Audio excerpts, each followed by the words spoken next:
number 5, 3 chapters in R.S. Sharma. I will tell you how there's a bifurcation. So we have now started module number 5, 3 chapters in R.S. Sharma. You will not find it in NCERTs itself. Now the fact is, till this point I had been doing one basic timeline with you, but today I will split that timeline into two, and we have been concentrating on one sector itself. And today we have to now go beyond that and rather discuss the other part of the story and bring those two stories together. As I told you, we had been concentrating on North India, and the North Indian story is a little bit different from the South Indian story, and in that sense the timelines are also separate. There is a intersection in the first four things, which is Paleolithic, Mesolithic, Neolithic, and Indus Valley civilization. Till this point, there is no bifurcation into North and South. But from this point forward, from 2 million BCE to 10,000 to 4,000 to 2600, the story of North India is thereafter early Vedic, then later Vedic, then Mahajanpadas, then Magad, and the last thing we did was Mauryas. And in that sense, we have been concentrating here only. 1500 BCE, 1000 BCE, 600 BCE, 500 BCE, and 324 to 184 BCE. This is what we've been doing. The North Indian story. Yes or no? Yes. We have been concentrating on this sector. And I told you, when we have covered a certain portion, we will then go to South India and cover that portion together and bring both of them together generally. Now here what we see is that during the early Vedic period till the period of Mauryas,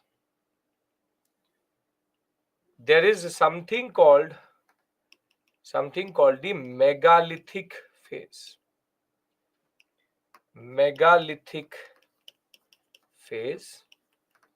Which is considered to be between 1200 to 300 BCE. And after this point, from 300 BCE till 300 CE, we have something called Sangam age, or what we call as Chera, Chola, and Pandya. So this phase dominates the southern sector, the megalithic phase, and between the period where in North India there is a lot of what we call as from first urbanization to second urbanization, in South India the story is a little bit different. Chandrasekhar, you have to tell me, what do you mean by that? What are you not following? What is something which you want me to repeat? If you will not engage, then I will never know. So what is the issue? This is the basic thing we've done in the first 5 classes. We started at Paleolithic, Mesolithic, then Neolithic, then Indus Valley civilization. Then we went to early Vedic, later Vedic, Mahajanpada, Magad, and then Mauryas. And in between this, we had the Alexander's invasion. On the other hand, we now have to complete this phase, wherein we have to discuss two things: megalithic age. And what is this Sangam age? Sangam age, which is between 300 BCE to 300 CE. So you basically have to, now we'll bring both the stories together and then we'll take both stories together forward. I kept it only one and did not bifurcate it because it would have become very heavy. So rather we have just gone in one direction first, and thereafter we will change our course and we'll go both together, because we have to do first this, second this, but thereafter there are 6 different dynasties which will emerge after Mauryas will decline, and we have to see where they are placed, what is their most important concept. And if you have to actually we have to see what we are going to do. Generally we'll do Indo-Greeks, Shungas, the Kushanas, Sakas, Satvahana. We'll also do 2 things: Saka era, Vikram era, the 2 alternative calendars, and the concept of caste formation. All of these things have to be done today. Small topics, but crucial in that way. We have to first cover the smaller timeline and then go forward. We have to first cover the smaller timeline and then go forward, which is, I have to bring both stories together at the same point of time. The same point of time, which is Mauryas. So from now on, we will post-Maurya not in NCERT. So that is why we are here. So don't worry. As you can see, there is no NCERT for that. So I will discuss it with you. You have to concentrate here. So don't worry about that. First, understand what is happening. We were going in a certain direction. We followed this one first. We were following this direction first. I hope this is clear to everybody. The North Indian story. Yes or no? Yes? Okay. Now today I will just cover this section and everything will come to pace with it. Now, let's start our discussion. Can we? Yes? A lot of you still joining in, so I will presume that you know this portion automatically. Okay, now we did Vedic age, we did Mahajanapadas, and we did Mauryas. And from pastoralism to agriculture, from egalitarian to fourfold Varna, to trade, coinage,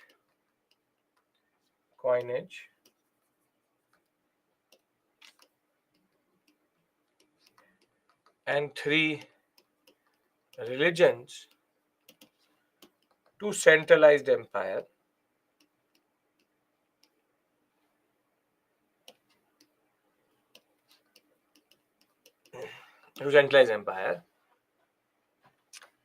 Parallelly to this, in South India,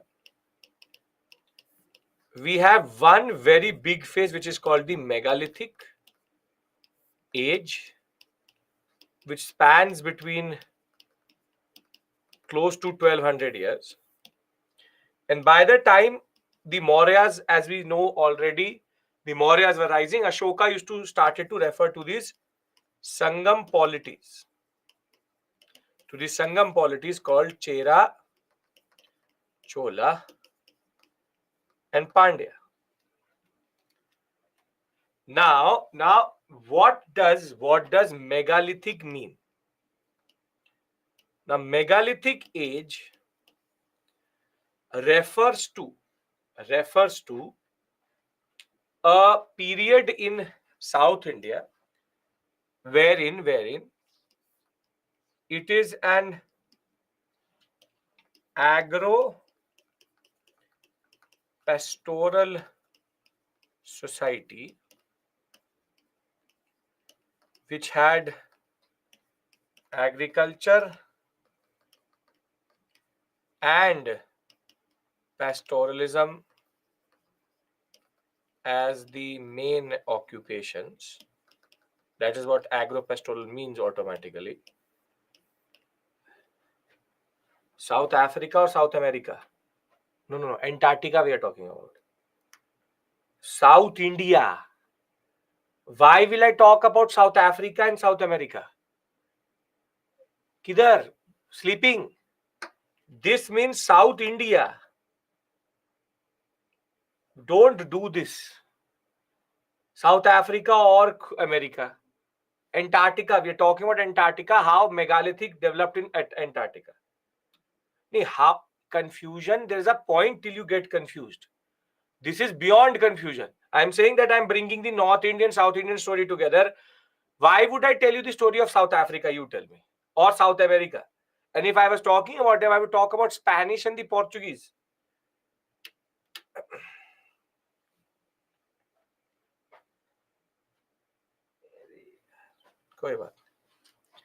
So agro-pastoral society, which was agriculture and pastoralism as a main occupation. Now, what is very specific to megalithic is that they are an iron age. So basically the iron age of South India is called as megalithic, and they are known for megalithic because these sites had very elaborate burial rituals, in the sense that if we go to megalithic structure, if we go to megalithic societies, what links all of them is that they always have very elaborate big stone burial memorials. You can see this is how they used to mark that there was a grave here. They use very big stones to mark graves. That is why they are called mega, mean big, lithic means stone. So throughout South India, we have found multiple sites which have these very big burials, plus they have iron, plus they're agro-pastoral.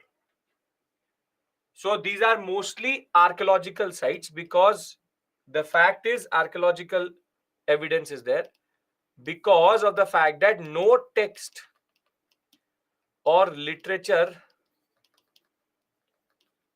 has been deciphered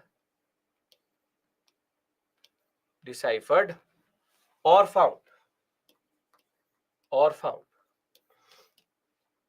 So basically, whilst in North India we are seeing a textual understanding developing through the Sanskrit Brahmi whole concept itself, megalithic has iron, it has mega big stone burials, and they are agro-pastoral.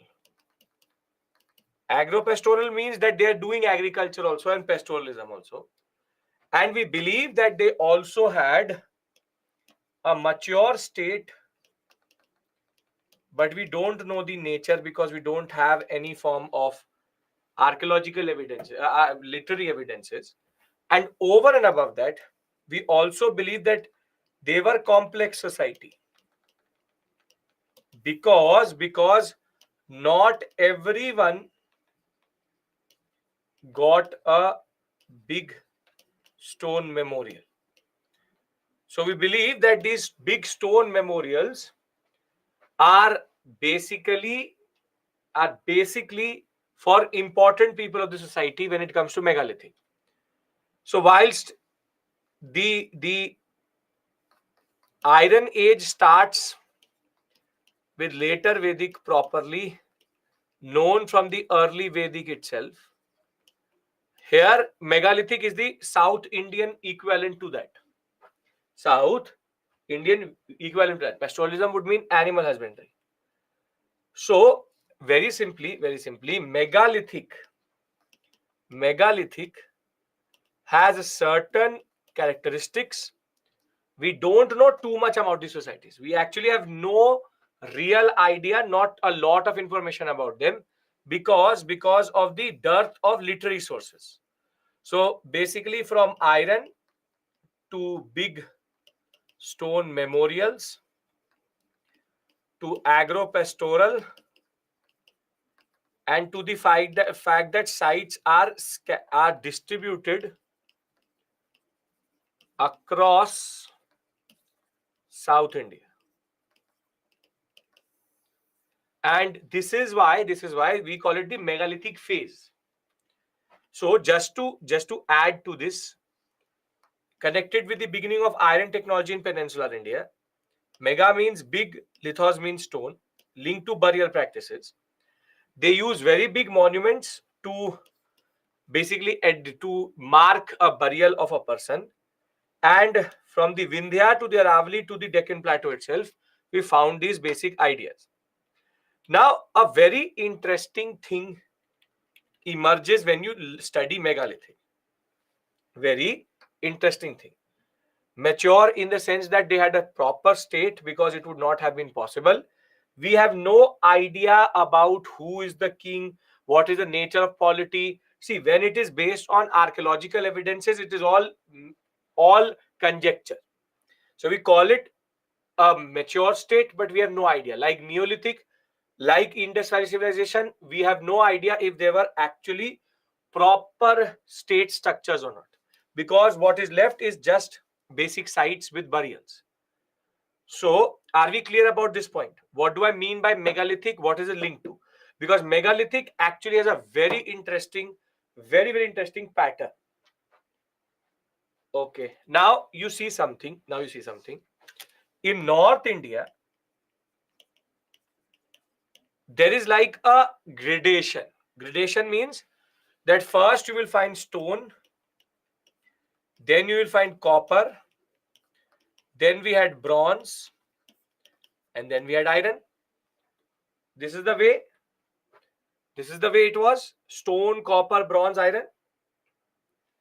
Which is that you have a Paleolithic, Mesolithic, Neolithic, then non-Harappan Chalcolithic, then you have IVC, and then you have Vedic. So basically, the gradation of the whole thing was in a certain way, which is stone, copper, iron. First copper, then iron. Yes or no?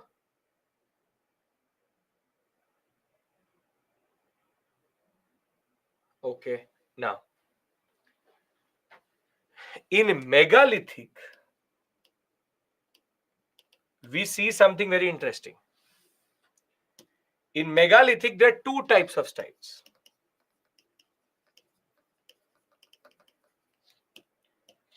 One side gives you stone, then copper, then iron. But in certain sites, they straight away move to iron itself, which is quite interesting because of the fact that in peninsular sector,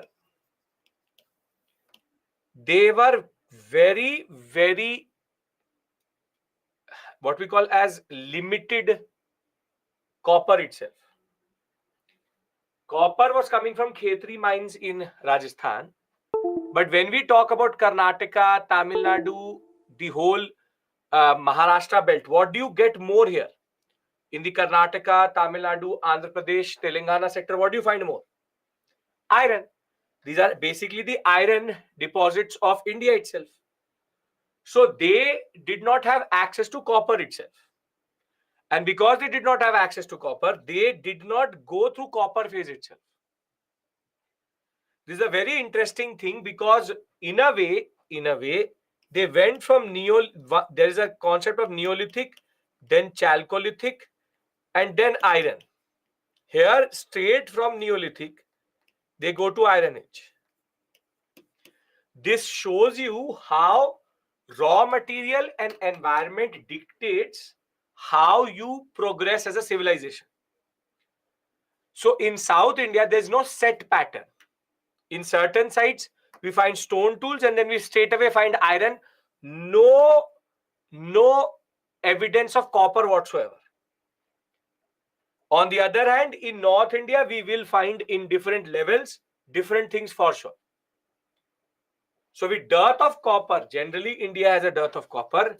The fact of the matter was iron readily available meant that they show a very interesting peculiarity. And the interesting peculiarity is that though they were agro-pastoral, though they knew about gold, silver, iron, copper and bronze, everything was known to them. Most of these sites don't go that Neolithic, Chalcolithic, straight away go from Neolithic to iron. Because the fact is, iron was so readily available in the Bellary, Dharwar, Kurnool sector and Salem sector, Tiruchirappalli, Tamil Nadu, in this whole sector, that they were able to figure out how to smelt. The smelting of iron and copper is all about temperature. At 1205 degrees Celsius, 1250 degrees Celsius, copper basically melts. But you need 2500 degrees Celsius and more for iron. And because they did not have copper, they rather went for iron itself. See, as I told you, we are trying to fill in a gap which we created when we started our story. And that simple point is, we started with Paleolithic, went to Meso Indus Valley, and then we went to early Vedic, later Vedic, Mahajanpada, Magadha, and more else. I brought you till 184 for North India.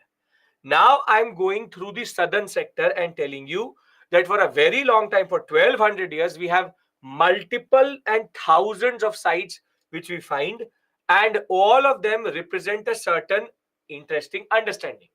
And that interesting understanding is that from the sites called as, for example, Adi Challur, Brahmagiri, what we see is that there is a certain type of gradation and certain type of ideas.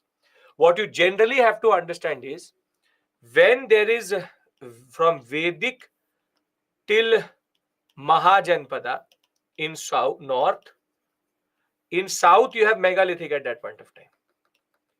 And megalithic in that way is linked to what we call as big memorial stones, iron, agro-pastoral, and complex society. We see a state also, but we don't know the nature of it, and that is it. Are we clear about this? For an optional level student, there's one more stage in which they have to learn these names of different dolomite, cyst pest, and this and that. You don't have to do that. That's one optional level student. So when I now show you this, does it make sense what was happening in South India? Because then I want to discuss Sangam. Are we clear about this?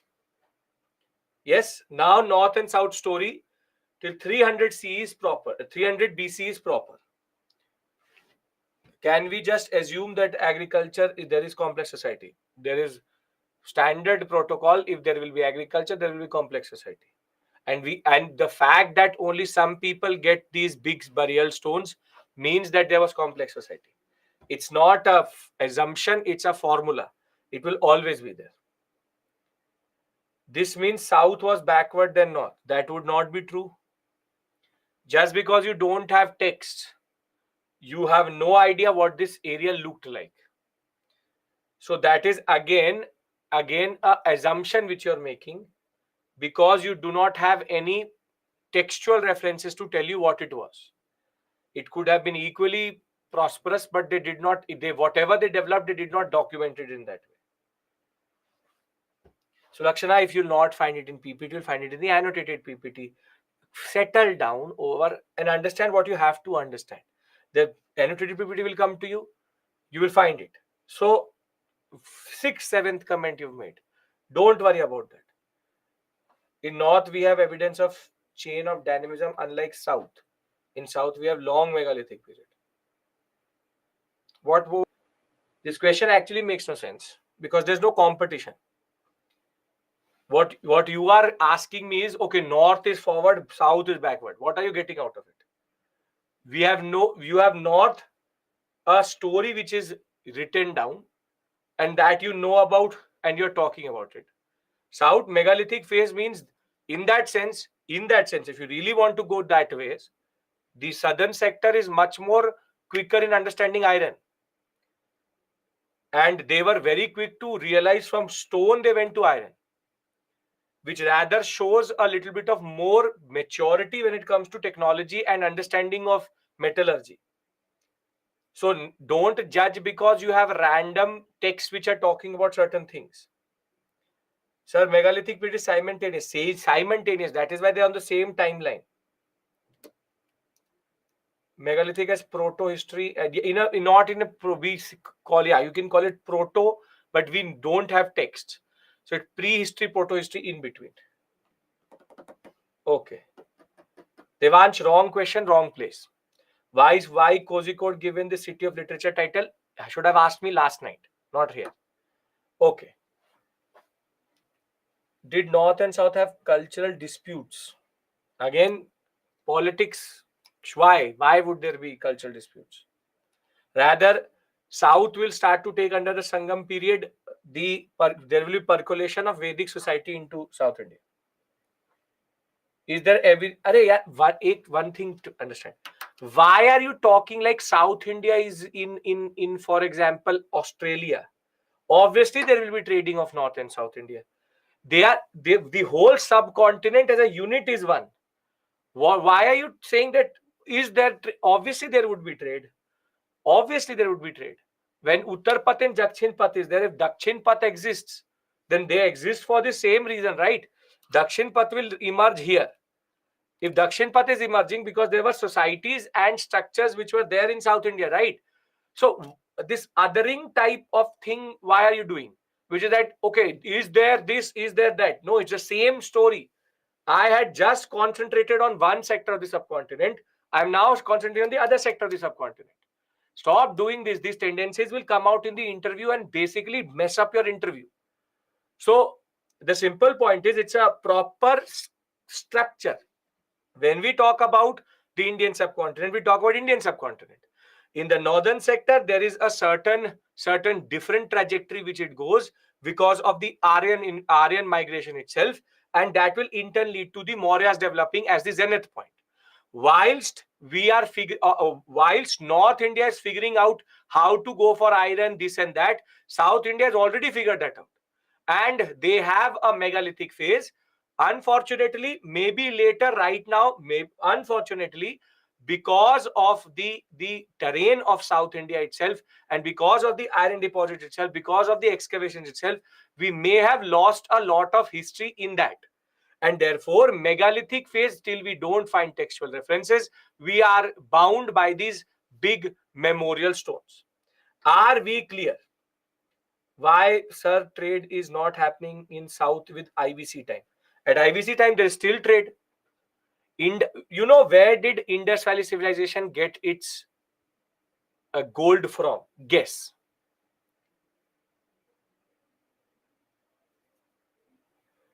Guess where did the gold come from? KGF. It used to come from Kolar. Karnataka, there was trade between the Chalcolithic societies of Karnataka with the Indus Valley civilization. When we have dated, when we have actually checked the gold, where is the origin of that gold? It is coming from Kolar goldfields in Karnataka. So what you are doing is you are creating two units. I am trying to bring both of them together. That is the point I'm trying to make to you. There is multiple interaction between these things, but till this point I had been doing them independently. Now I'm bringing them together. That's it. So IVC people also had trading relationship with other cultures. Nujore, Gaetha, the Malwa and the Ahar culture for the same reason. It is Ahar which used to mostly give the copper to the Indus Valley civilization. The fact is that they're culturally different. So these are contemporaries to each other. Are we clear about megalithic phase?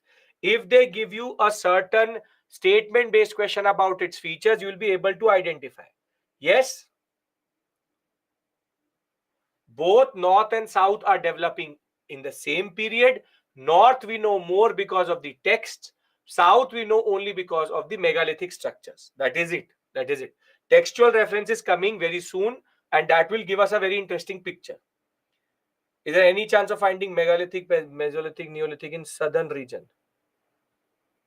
We have megalithic. We have Brahmagiri, Ponampally. We have found Paleolithic structures. We found a Mesolithic. We found Neolithic.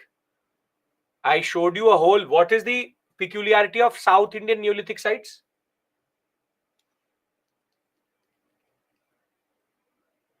What is the peculiarity?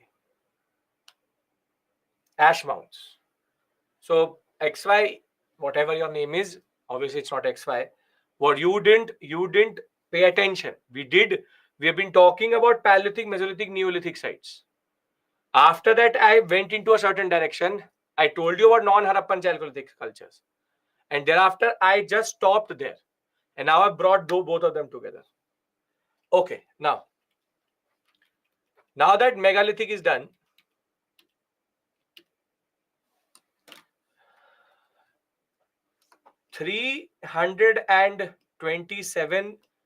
this period of 327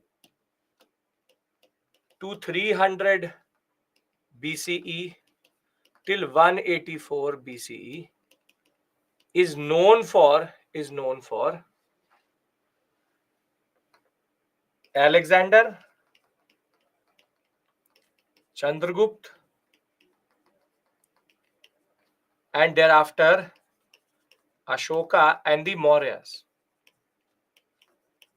That is what we've done yesterday. Thereafter 300 BCE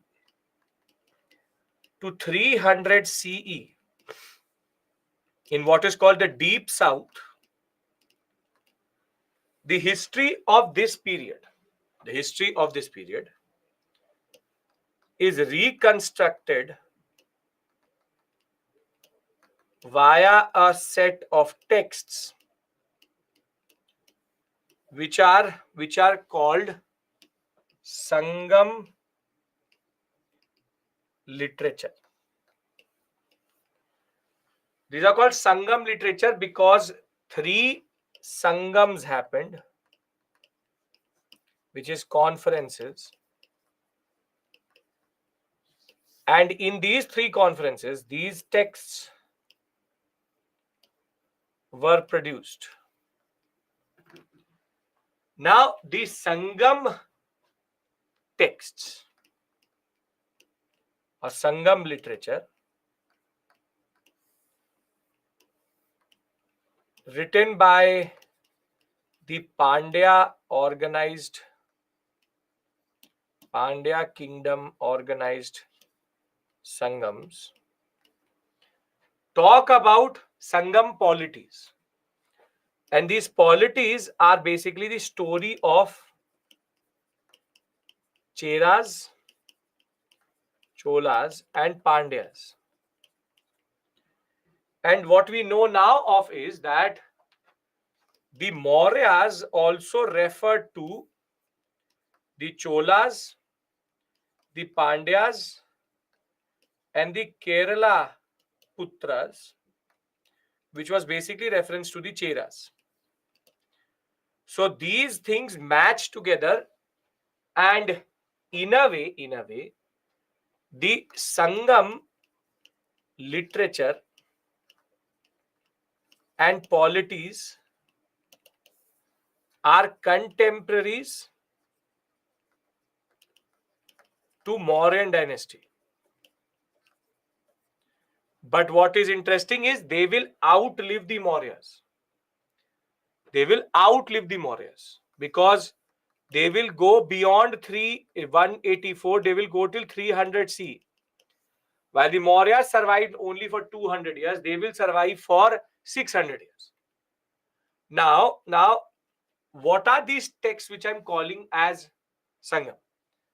So the old Tamil earliest texts which we get after the megalithic period are called the Sangam literature. This is basically the Vedic age of South India, because we now get to know very interesting things. And here there was an academy, a Sangam of scholars, which was maintained by the Pandyas at Madurai, who compiled these texts, telling us a story between 3rd century BC to 3rd century C in South India. And they talked about the Chola Chelas Pandyas. And unlike the Vedas, where there are only 4, Rig, Yajur, Sam, and Atharv, here there are multiple texts which are together called Sangam literature. There are some early works, there are some anthologies, which is basically celebratory histories. There are some poems, there are certain epics together. They all are called Sangam. Now, the 3 Sangams, one happening at Madurai, the other one at Katapuram, and then after again at Madurai, chaired by different people, produce these texts.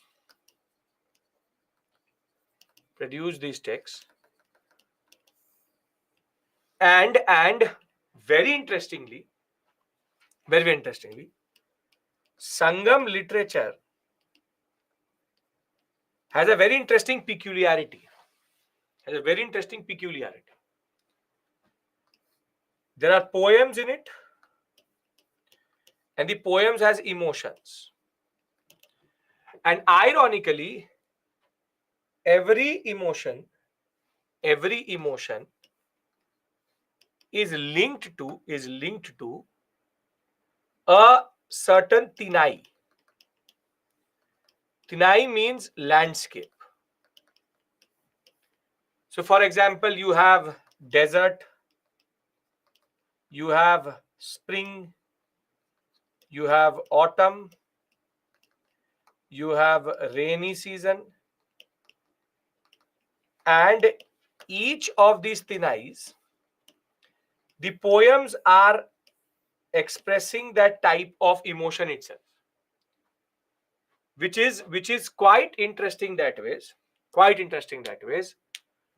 Though for an optional level student, you'd have to learn the 5 Tinais and what are the names given to them. But for you, it is enough to understand Tinai is a reference to a landscape, a certain landscape or a certain geography. And every geography has an emotion: desert, spring, autumn, rainy season. And poems on the Sangam literature, rather than being divided into chapters, they're divided into Tinais, wherein you will basically have to, if you want to find a sad poem, where will you find it? You tell me.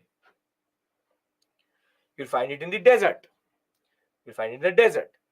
So basically, a very happy one is going to be under the rainy season or the spring season. One in which it will talk about old age, it will be in the autumn season. So basically, there's a certain way. I know you can write, for example, Kurunji, Mullai, the Marudham, the Naidhal, and the Palai, but I don't want to give you this information. This is optional level. Because you don't need to know what is the exact Tinai name. This is the Tinais actually, one referring to each of the seasons itself. What is this Tinai actually? Tinai is a South Indian term. It's a Tamil word for landscape. Landscape means geography.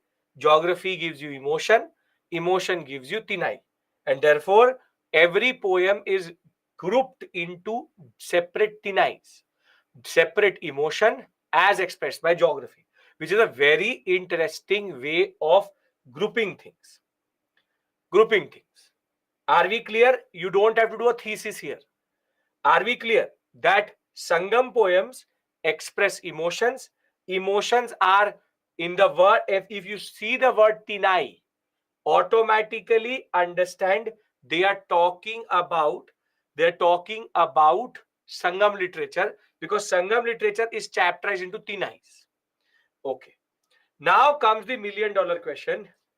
Do you need to learn the Sangam literature? Yes. These are very, very, very important for your preparation. From time to time, there has been different types of questions in which they have been sprinkled around. And there's not a lot, but it is very simple, straightforward. Have to learn one each day. One each day, and you will easily do it. When was Sangam literature written and published? So, open Sangam literature written by under the Pandya rulers during this period of 3rd century BC to 3rd century CE, and was published during the same period, produced by each of these Sangams as they were written down. So exact dates, publishing date, publisher is not given, but basically the idea is there in itself that Sangam literature found later represents this period. It says like that. Can we talk about the Sangam literatures? Are we on the same page? Again, author is not one person, it's a Sangam.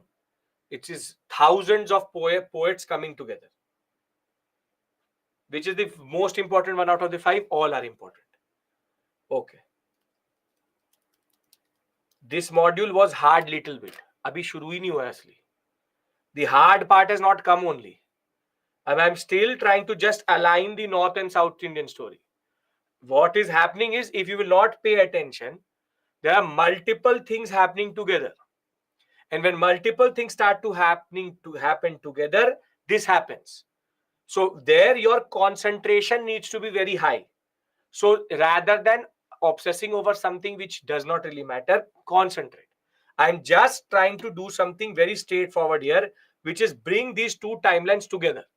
I have very categorically in the first 5 classes gone till Mauryas. I'm trying to bring the second, which is the southern story, together, because thereafter, post Maurya, there will be multiple 6 different dynasties together playing in the North Indian sector and in the South Indian sector. So we need to understand that. So very simply, the Sangam polities discuss the story of the deep south, and they refer to the Chola Chera Pandyas, which I'm going to tell you.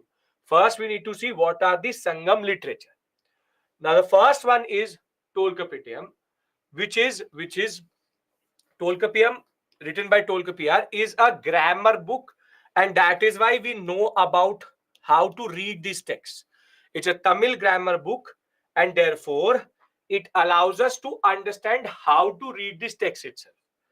Thereafter, why are these texts important? Because they give us a picture of something. For example, you have Madurai Kanchi. You have to remember, all of them cannot be exempted here. Madurai Kanji talks about Kaveri Patnam and the trade and commerce in Deep South, which is quite important that ways, and shows us that they were very intricately connected with the Romans. Roman trade was very, very well known to these Sangdi Chera Chola Pandyas, and because Mauryas are also referring to the Romans, the Roman trade is as right now rising under Julius Caesar and all. By Augustus Caesar period, the southern states will become extremely what we call as well connected with the Romans and the whole Greek and Rome sector in that regard. Thereafter, you have Murugan Popadai, which is the story of a very important god, which is Muruga in Deep South, which tells us how religion is rising in this sector. Then you have Palamoli, which talks about day-to-day rituals of Brahmins. What does this tell us? Tell me, why is this very, very important? What does this tell us? By just looking at this text, what do you get to know? Now, what we get to know is that four-fold Varna system was permeating or percolating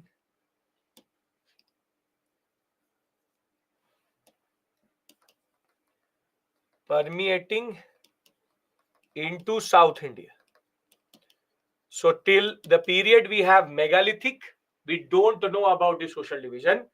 But now we can see that the day-to-day rituals of the Brahmins are talked about. Thereafter, the most important text which comes in the examination from time to time and is quoted by our finance minister every year, which is Thirukkural by Thiruvarur. This is a very, very important text because this is considered the morals and ethics book of South India. If you have ever seen the budget as presented by Nirmala Sitharaman, you will see that in every budget, the first chapter before the chapter begins, there's a quote, and that quote is mostly from Thirukkural, which is that she tries to express what is the moral and ethic behind that chapter. She's been doing it for the past since she's been finance minister itself, but every time she quotes that and then she starts reading the chapter itself. So that ways these texts are quite important and generally are important for your preparation. Now, this year there was a question 2023 where there was a story, there was a word which was given. Now, that question out of Sangam literature was a even higher than academic level question, because the word which was given was basically referring to ritualistic suicide which the Sangam polities or Sangam rulers used to do when they used to lose in war.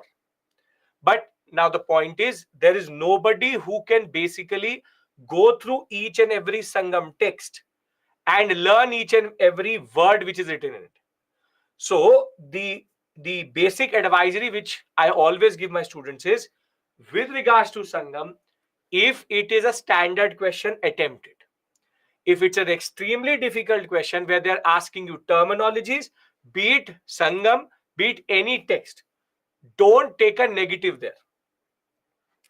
Don't take it on your ego that I will solve that question for sure because my life depends on it. No.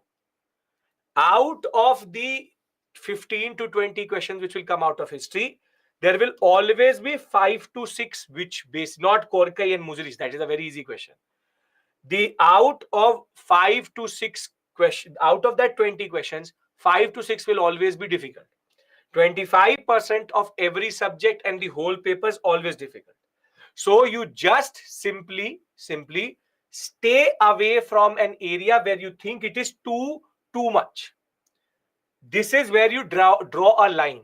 Much like Buddhism, Jainism, you draw a line here also. What I am telling you here, if the questions are coming from this area, sure. If not, you don't have to do a thesis on Sangam literature.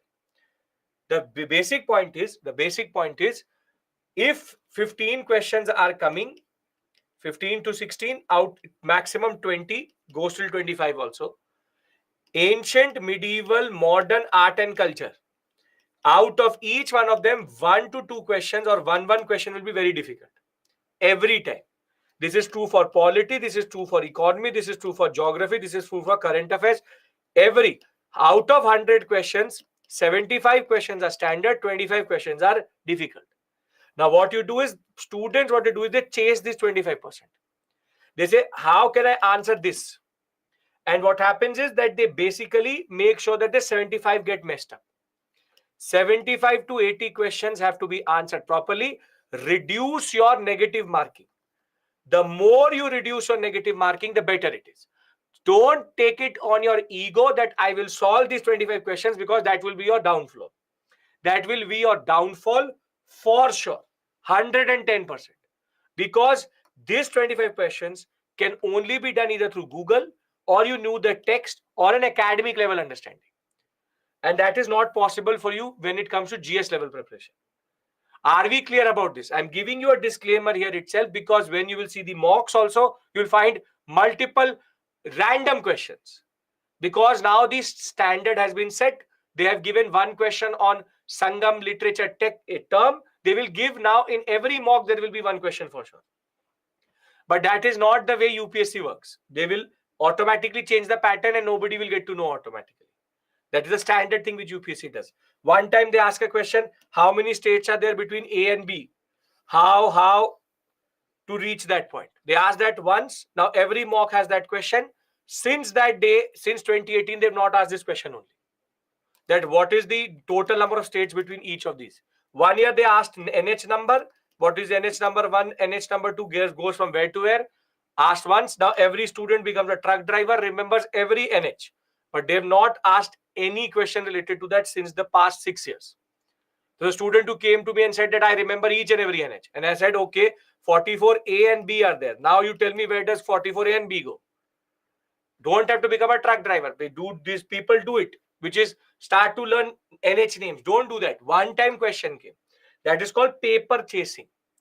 If you chase the paper, for example, in national parks, you can learn national parks, maximum 50, 60.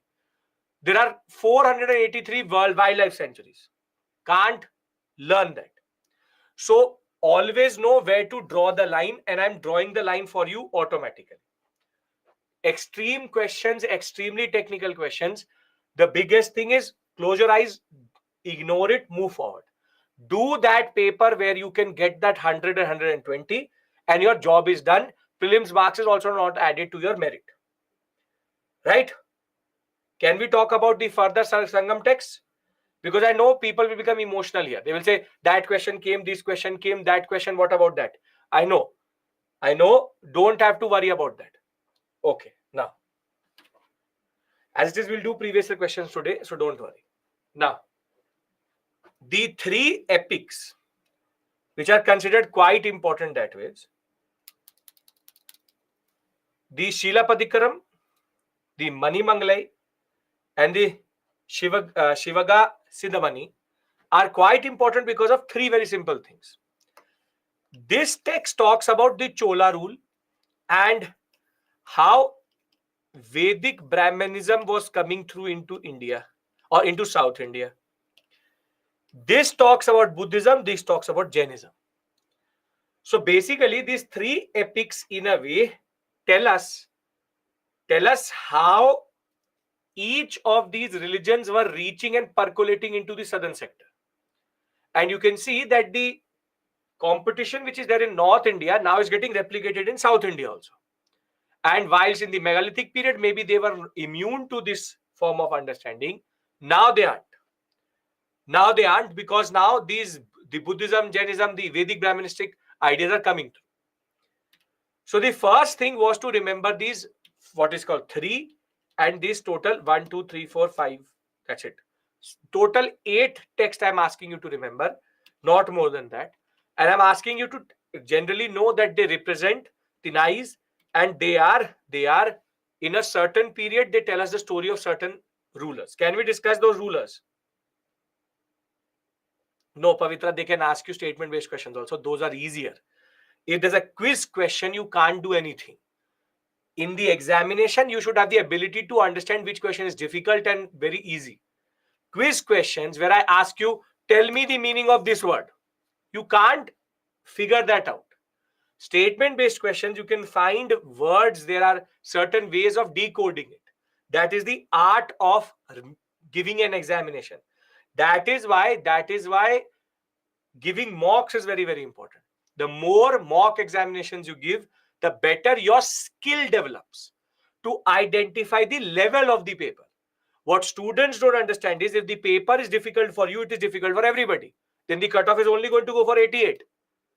And if it is very easy, it is for everybody. So what happens is, when it is difficult, you start to hyperventilate, and then you start to do the same mistake. Attempt as much as possible and take so much negative that even if you would have crossed it randomly, you would not cross it again. This is called the art of giving the examination. UPSC is a mind game. And this is not just true for history, it's for every subject. It's a mind game. Can you hold your nerve there? Whatever level of preparation you have, you can read every book, blend it and drink it. But 60% or 75% of the paper only you will know. Sometimes only 50%. 50% is all about what you can do there. If you've given the prelims previously, you would know what I mean by that. That basically close to 50 questions everybody can do. It's above that 50 what you can do. Pre-marks are according to category can range from 50 to 88 according to which category you belong to. Okay.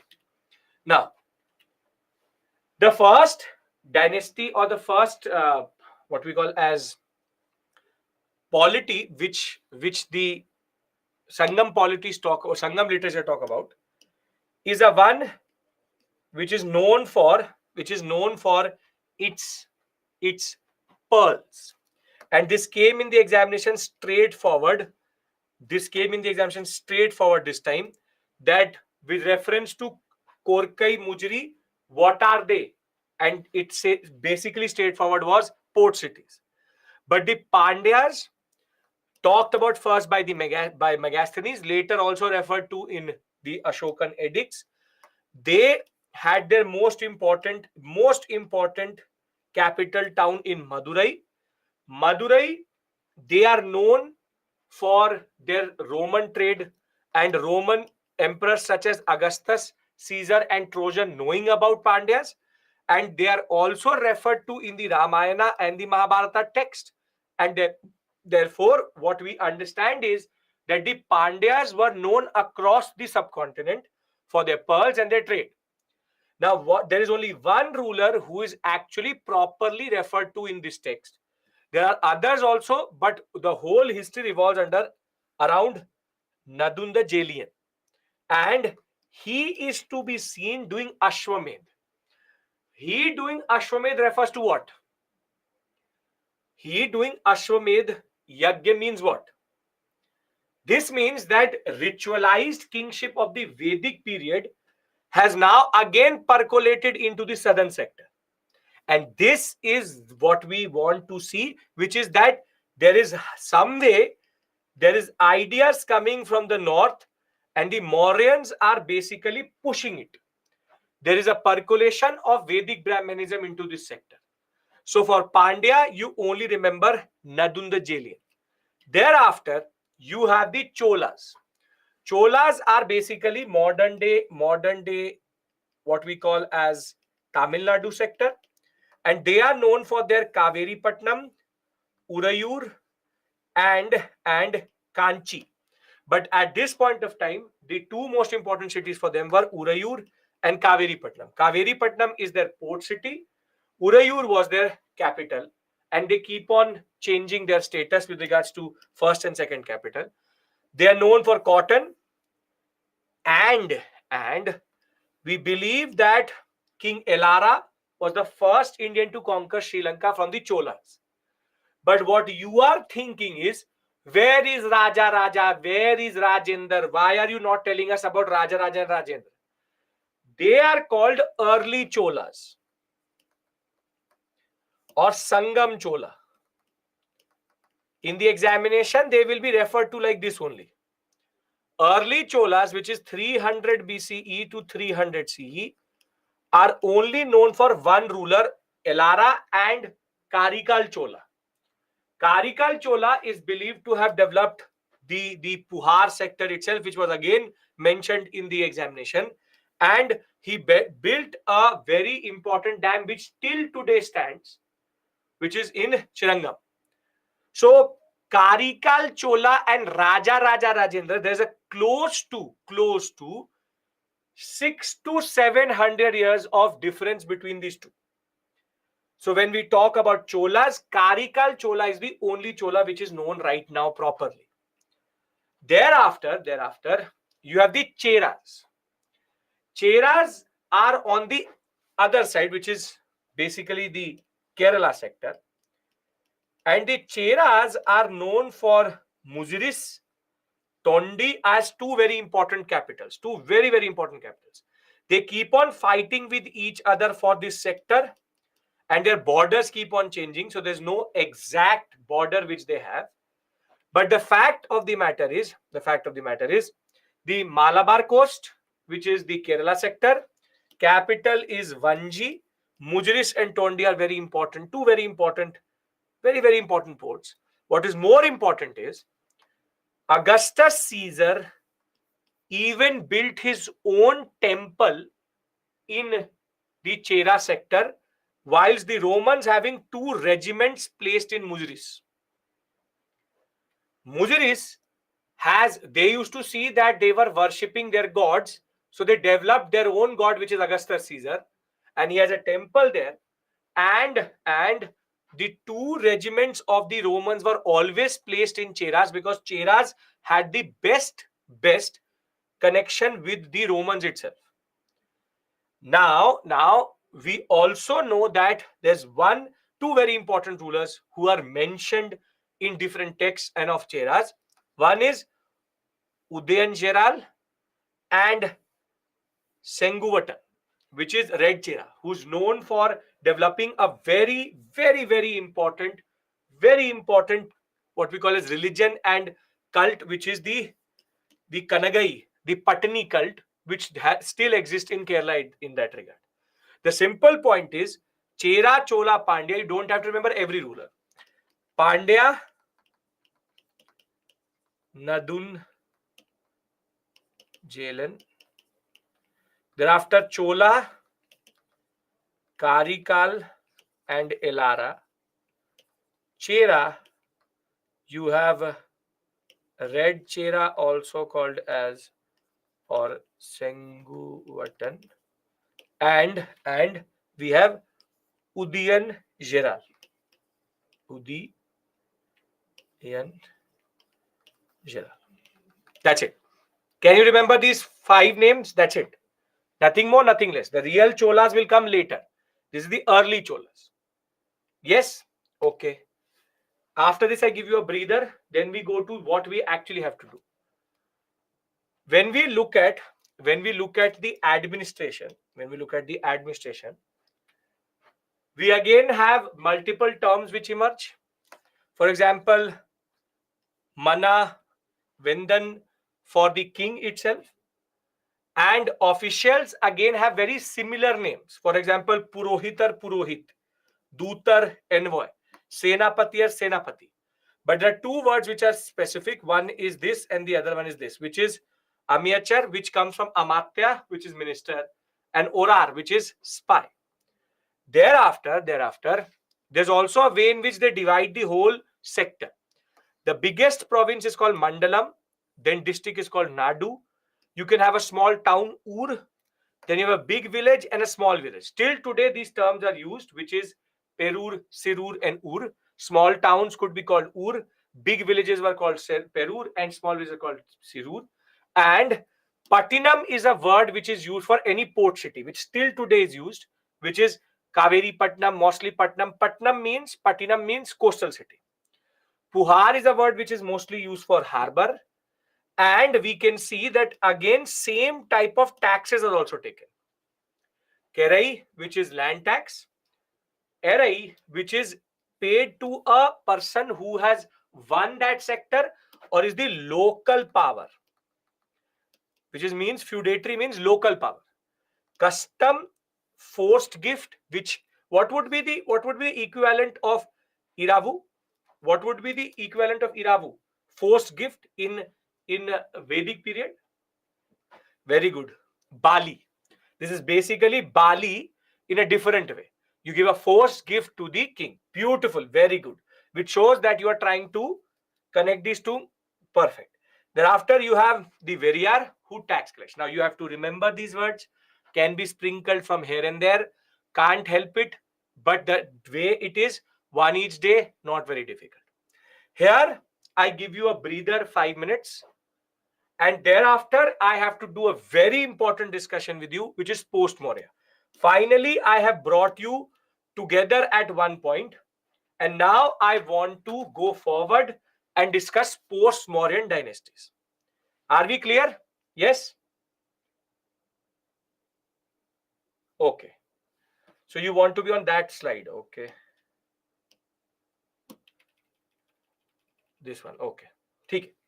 So we come back at 6:20 and we take the story forward. then 20, 25, 40 minutes of a burst, then I'll again give you a break. Okay. Visakhapatnam also same thing.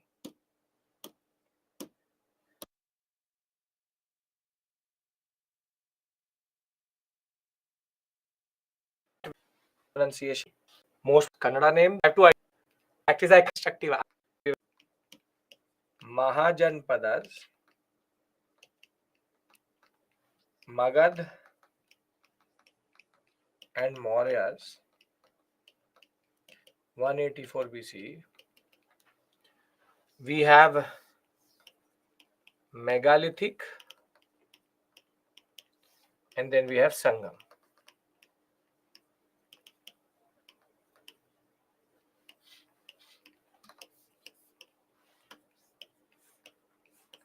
Are we clear about this now? This is what I wrote in the beginning. Okay, now from here on out, things will become more complicated because there are not one but multiple dynasties at play here.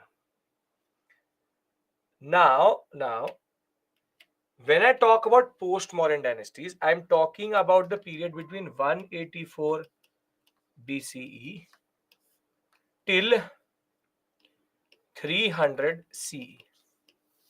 This period is called post-Maurya. This period is called post-Maurya.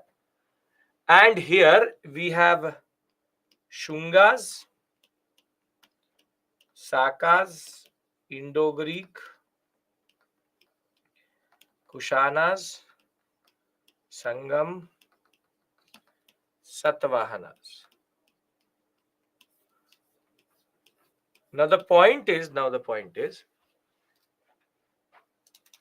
we need to make sense of this area, and half of it can be done by just knowing where they are placed and what is their sequence.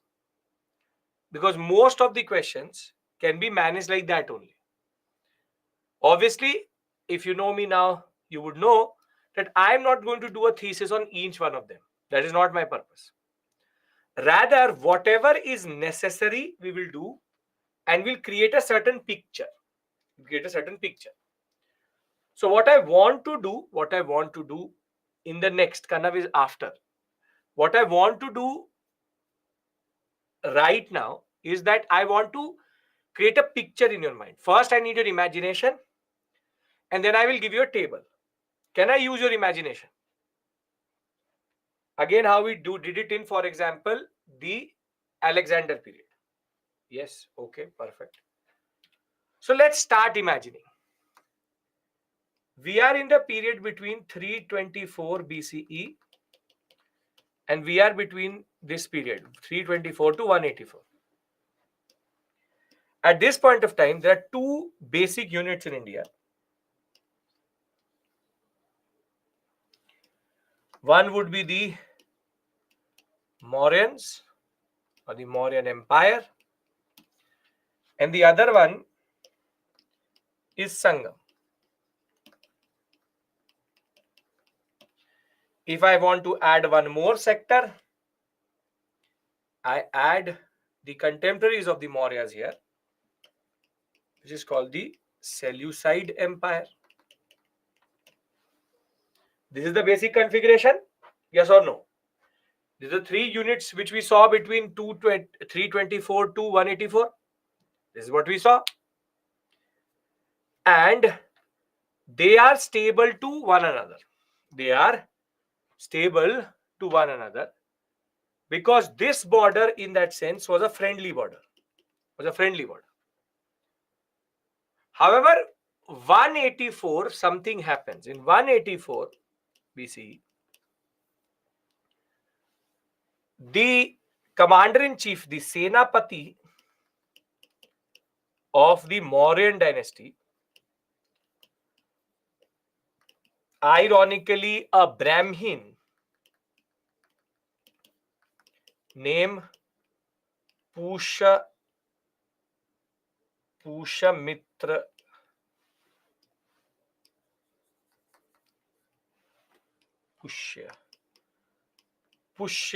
Sunga, or written like this also. Pusha Mitra Shunga. He will kill the last ruler, Brihad Rath, of the Mauryas.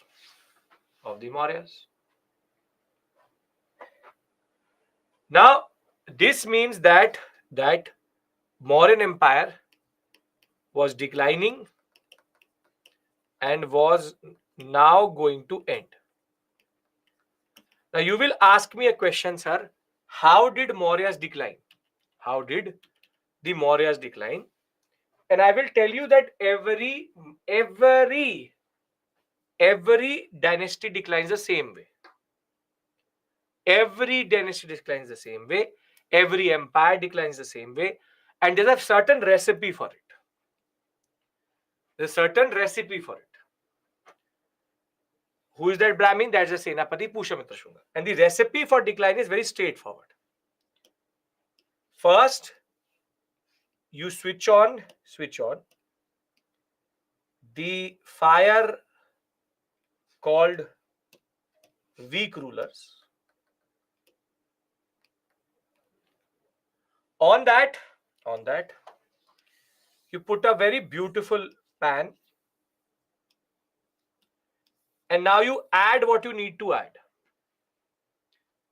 So if you will add, for example, a little bit of administrative issues, then economic decline, external conflict, social issues, corruption,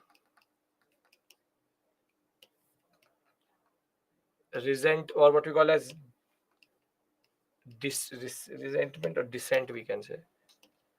Dissent. And thereafter you start to saute it. And thereafter you put in the last swad anusar, according to what you like. You add very simply cultural or religious issues. The dish which you get is called decline of an empire. Every empire declines the same way. Either there will be weak rulers. That is why I never teach decline. Same story everywhere. Weak ruler will be there. He will not be able to manage the economic decline. There will be administrative issues. If it is a very good dynasty, there will also be corruption in it. There will be external conflict. There will be social issues. There will be dissent. There will be corruption, and little bit of cultural and religious issues you will add. Every dynasty, Maurya, post-Maurya, Gupta, post-Gupta, all dynasties decline like this only. So you don't need to worry when it comes to decline, because for the same reason, okay, corruption twice, so ज़्यादा हो गया, कोई बात नहीं, हटा दो. The simple point is, there's a very categorical reason where I don't do decline. Firstly, UPSC doesn't ask decline, but if they ask decline, if you see any of these, just mark it. Make sense? Does this make sense? Yes? Okay. And this is true for every dynasty, every empire, be it anybody. Okay, now let's come back to our story. So there are two things which are at play in Brihadarath getting killed. One is the fact that Brihadarath obviously was a very weak ruler. He's a weak ruler. Dissent means people don't agree with the ruler. Discontent. And Pushyamitra Shunga was a Brahmin. He was the Senapati. This only tells you that there's some cultural problem. Because a Brahmin being a Senapati in itself is a problem, because this means that they had become too hep, which is, okay, let me make a Brahmin also a Kshatriya. basically the way Ashoka ruled his empire, Buddhism started to become so powerful that the social categories within the empire started to decline, and that in turn led to more and more conflict. So I told you cultural and religious issues. So basically, Pushyamitra Shunga in a way embodies cultural, religious, social discontent, and Brihadrat was not able to manage it. So for my purpose, Brihadrat got killed and Maurya's decline. Because what matters is the story hereafter. Can I discuss the story hereafter? What happens? Okay, now between 184 BCE to 150 BCE, there will be multiple things which will happen in North India. And here we'll zoom out a little bit because we'll even take the Himalayas and the story beyond it. This is the Himalayas for us, the Himalayan mountains, and we'll take the story beyond it also. Now the first thing which happens obviously is that once Pushyamitra Shunga is going to kill, he will carve out his own small empire which is called the Shunga dynasty. The Shunga dynasty. But obviously he was never able to capture the whole area which the Mauryas had. So the Shungas basically were holding the core area of the Mauryas. So this is the first dynasty which comes out. Thereafter, in the Seleucid Empire also, some things happen in 184 BC, which is that the person called Diodotus I, he was a Greek. He establishes his rule by overthrowing the Seleucid king. I don't care what his name is, but Diodotus I was the one who captured it. So you can see in both areas 184 something is happening. And what Diodotus I is going to do, he is going to establish a very big sector here which will be called the Indo-Greeks and or the what we call as the Indo-Bactrians.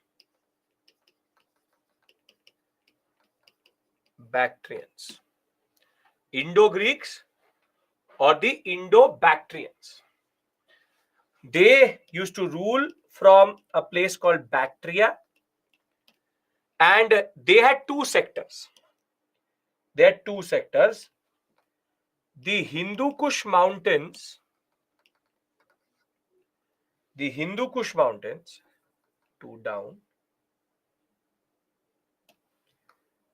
The Hindu Kush Mountains basically were like the dividing line. What is the place where Afghanistan mountains and the Himalayan sector come together? What is it called? Geography. It's called the Pamir Knot. I'll show you a map also, don't worry. It's called the Pamir Knot. So in the Pamir Knot, basically above the Pamir Knot and lower the Pamir Knot, north of Hindu Kush and south of Hindu Kush, the Indo-Bactrians have come. Now you can see that the Indo-Bactrians have entered into the northwestern sector. Till Punjab, Haryana, now the Indo-Bactrians rule. So you can see that these two are successors or new states. Successors or new states? These are successors. One succeeds the Mauryas, the other succeeds the Seleucid Empire. Mauryas give birth to the Shungas. The Indo-Greeks are nothing but Diodotus I capturing power. Shungas is nothing but Pushamitra Shunga capturing power. So they are new, but they are succeeding somebody. They were already present. Mauryas are giving birth to the Shungas.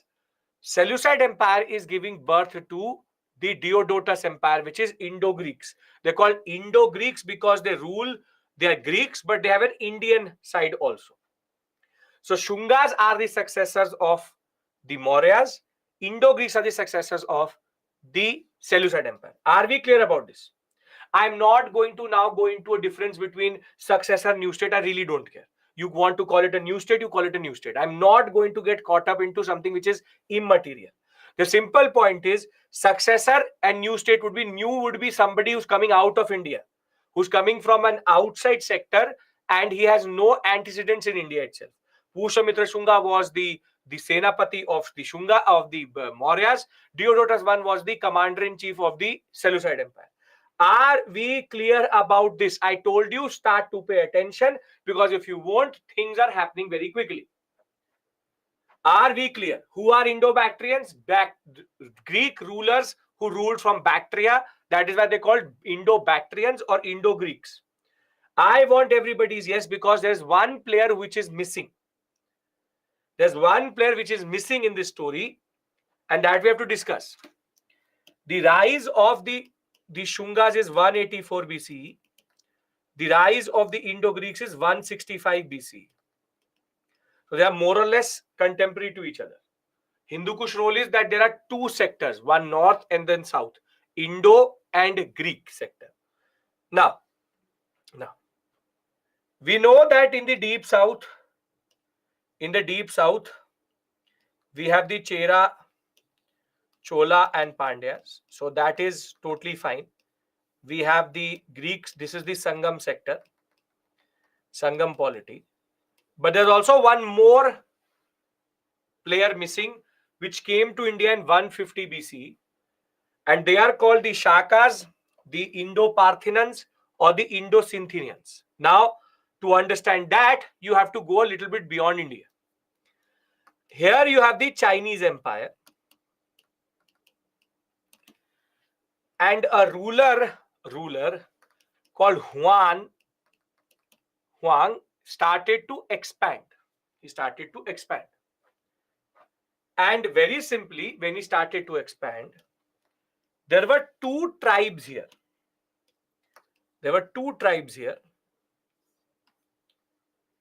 Tribes mean they are nomadic tribes.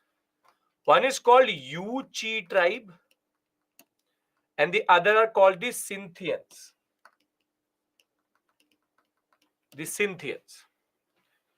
Now, these tribes are mostly moving around in this sector. But when the Chinese start to expand,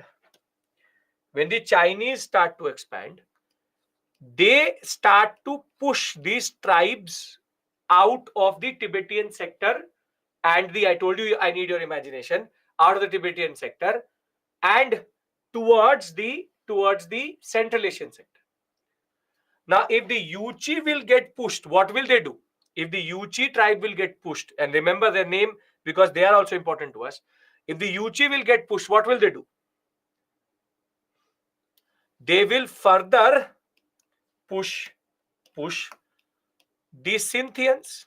So there's a further push here. And can the Scythians go south? Can they go south? No, because the Indo-Greeks are there. So what they do is that they rather go around the Indo-Greeks from an area called Parthian, which is nothing but modern day Iraq-Iran sector, and they tuck between the Shungas and the Indo-Greeks, and they take the name in India as Sakas in 150 BCE. basically, if I look at North India at this point of time, you have the Shungas who are ruling this whole sector. You have the Indo-Greeks who are ruling this whole sector, Indo-Greeks. And here is Bactria. And the fact was that the Yuchi were sitting here and the Scythians were sitting here. The Chinese start to expand. When they expand, they go via Parthenon and enter into the Indian subcontinent and establish themselves as what we today call as the Sakas. This is not difficult if you can imagine the movement. You have three different sectors. One which is coming here. One which is coming here. This is just nothing but the Mauryan Empire. The other one which is coming here. And the Sakas enter from this area. That is why they are called Indo-Parthenons or Scythian Parthenon, but they also call themselves as Sakas. So basically, India in the northern sector got divided not into one, not two, but three different actors. The southern sector is held by the Chera Chola Pandyas, Sangam. This is 184, 165, 150 BCE. Are we clear? This is Shakas, this is Shungas, this is Indo-Greeks. Does this make sense what I'm trying to show you here? Which is the movement, because you have to remember the Yuchi, because the Yuchi are sitting where the Scythians are sitting. I'll talk about each one of them. I'm just trying to make you imagine their evolution. And their movement in that regard. And we have to take this one step further. Can I do that? If this is clear, you can see there is fragmentation. This is called fragmentation. We have the Chinese pushing Yuchi pushing Scythians coming into India, and the Shungas and the Indo-Greeks being here. Where did the Yuchi settles? Yuchi came to where Scythians were. But you will see there will be further movement also. Can we go to 150 to 30 CE period? Sakas via Iran, Baluchistan, whatever you want to call it. Yes, sure. This is happening in northwestern sector. Northeastern is very, very clear because from that area nobody can come in. The Himalayas block that whole sector. Nobody can come from India from northeast. They can only come from northwest. That is the only place where it is open to come into India. Okay, now we go to 150 BCE, and from 150 we go till 30 CE. And now what happens is North India is stable. You have the Indo-Greeks, you have the Shungas, and you have the Sakas, and you have the Sangam polities.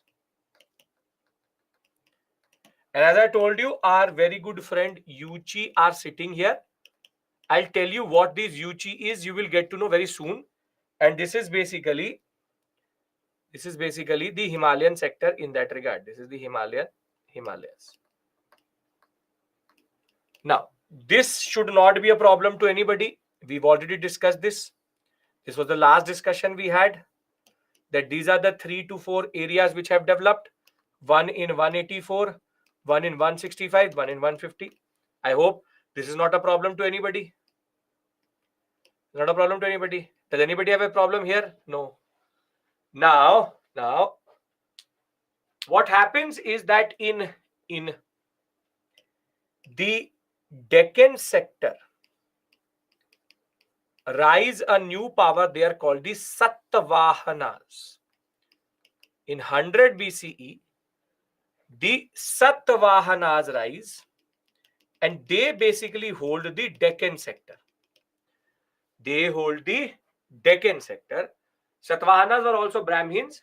They had remained silent for a very long time. But when the Shunga, Indo-Greek, Saka started to take turns in dividing India, the fact was that the Satavahanas opened this sector and captured it. Opened this sector and captured it. So you can see there is one more indigenous player which has come through. While Sakas came from this area, Satavahanas rise indigenously. Do we understand who are the Satavahanas? What is the Satavahana? I'll discuss with you. I'm just trying to establish their basic sequence of rise. Are we clear about this? Because now I need to bring the Yuchi into India. Okay, very good. Now, in the 30 CE period till the 300 CE period, I told you, Yuchi were sitting here. And we had Indo-Greeks,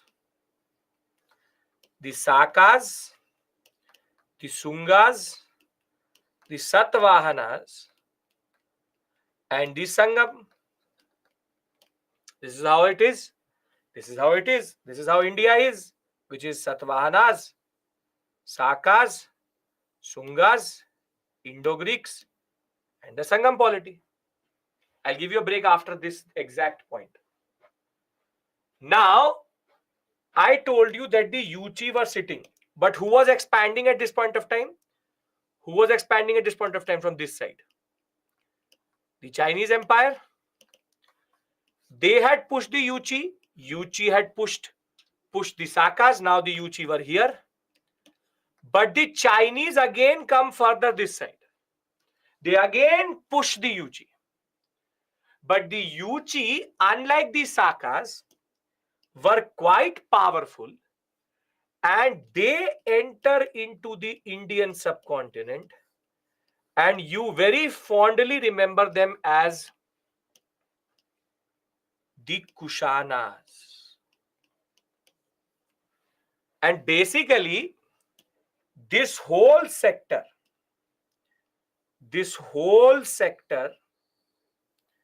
North India, will be taken up by the Kushanas.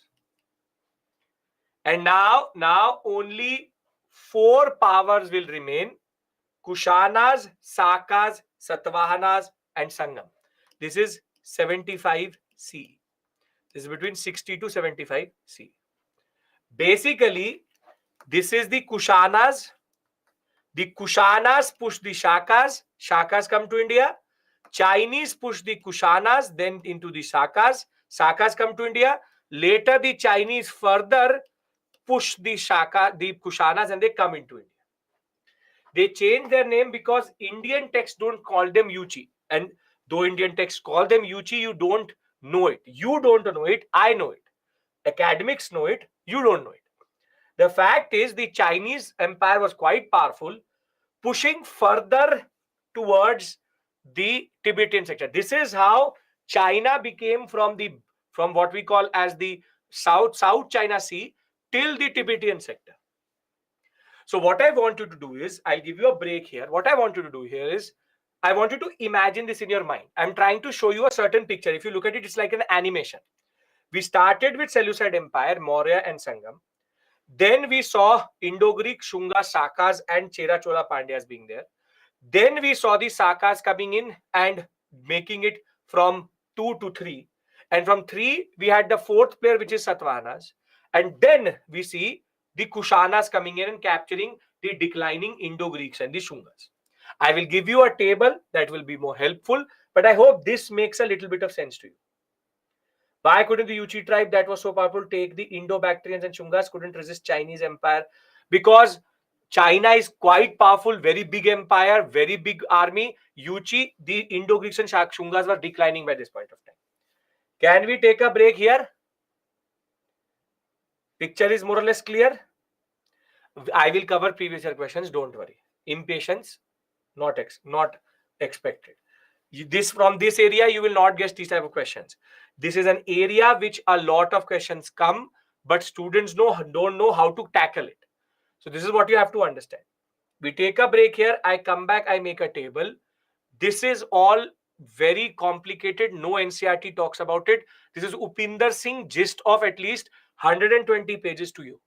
This whole map which you see here, this is how I always teach. I teach in Turkish invasion like this also, everything like this.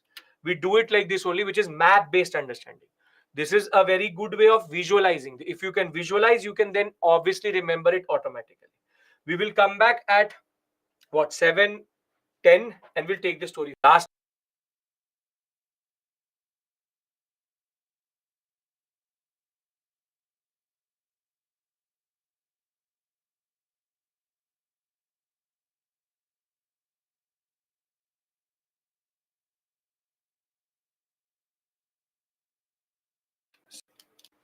When it end of period, you have 324 184 BC. You have Mauryas. You have Mauryas and Sangam. Then 184. Yes, you have to learn their BCs. Important. The least you can do. You have Shunga, Indo-Greeks, and the Sakas. 184, 165, 150. Then you have 150 BC to 230 C. And I told you that how the transition between BC and C is going to be during the Shaka Kushana period. You have Shunga, Indo-Greeks, Sakas, and thereafter Satavahanas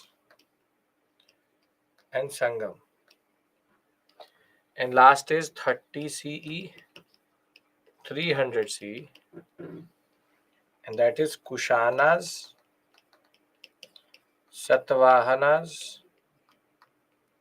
Sakas, and Sangam.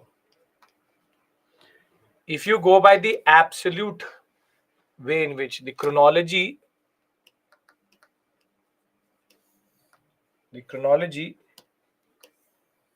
is as follows, which is Maurya and Sangam are together,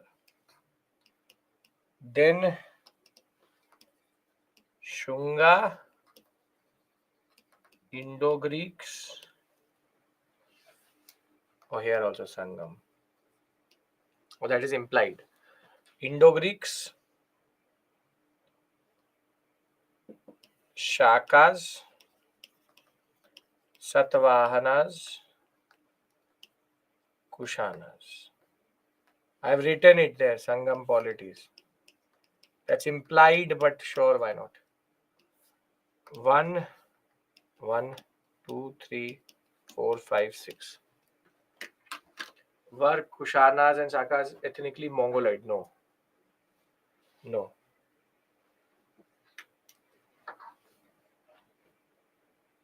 Satavahanas, I gave you the sequence.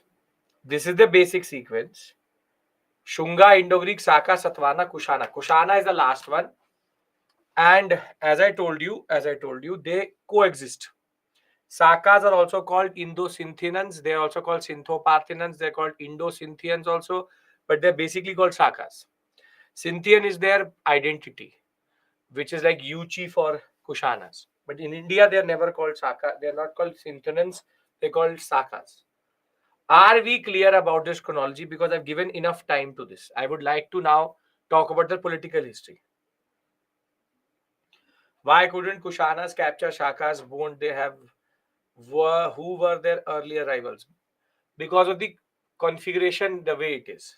It's about how They are configured in the Indian subcontinent. Shakas were shrinking at this point of time. They were already in a way.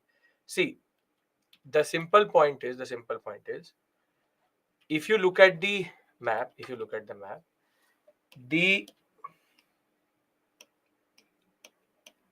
I've already showed you this though.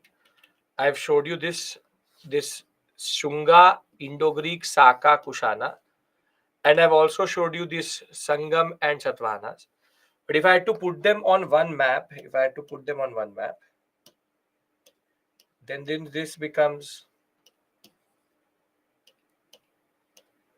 Sangam polities, 300 to 300, and you have the Shungas here.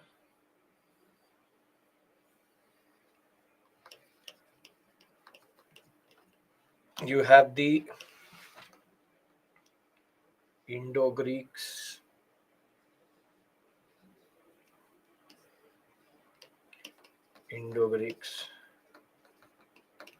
and you have the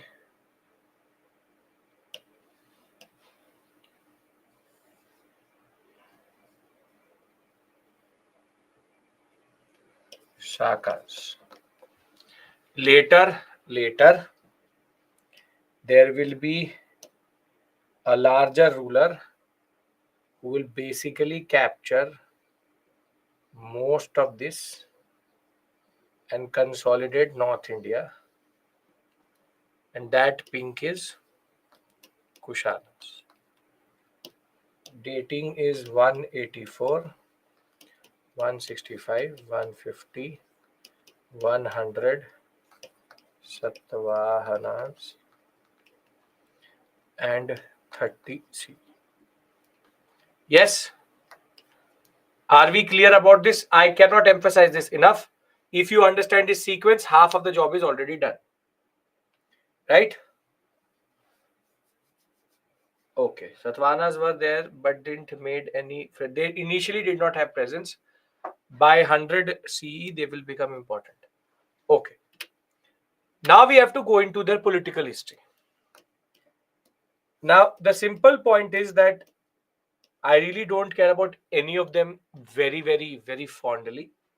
None of them are like to be learned, maybe for example, in an optional or a academic setting properly. For you, what you need to know is ruler, speciality, importance of each one of them. How come no one overthrew Sangam? Because they're so southern of the sector itself that there was no need to go. Once you get access to the Arabian Sea and that, and Chera Chola Pandyas powerful enough to hold off. Okay. Now, these are the three basic metrics which we have to go about discussing.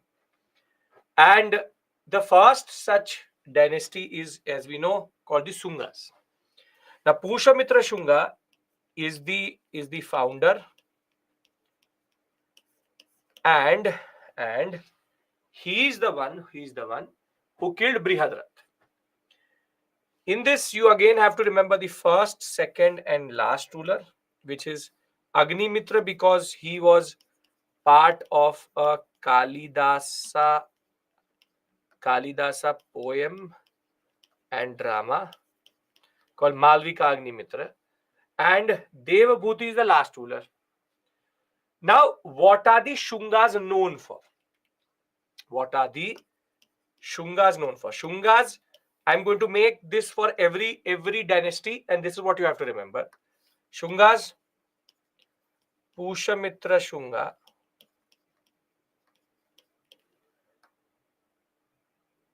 thereafter you have Agnimitra and Muskan will be doing it very soon when we'll talk about Vikramera. Don't worry. Then you have to remember killed Brihadrat.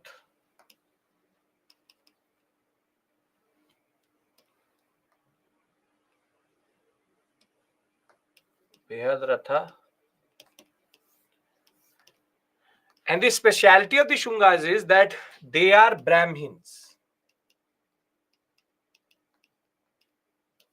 And therefore, because they are Brahmins, under the Shungas, what happens is called Sanskrit revivalism.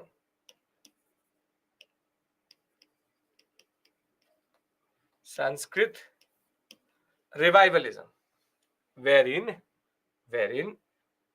because Buddhism and Prakrit were going forward, Shungas patronized a lot of Sanskrit scholars. And one of the most known out of them was a person who will become later very, very famous, Patanjali. Not Patanjali Yoga, but there are two Patanjalis in history. Patanjali of the Mahabhashya. And why is the Mahabhashya important? Because it's a Sanskrit grammar book which had commentary on a very old, very important, which comes between this Mahajanpada and Maurya period, Panini's Ashtadhyayi. These are two very important texts which you have to remember.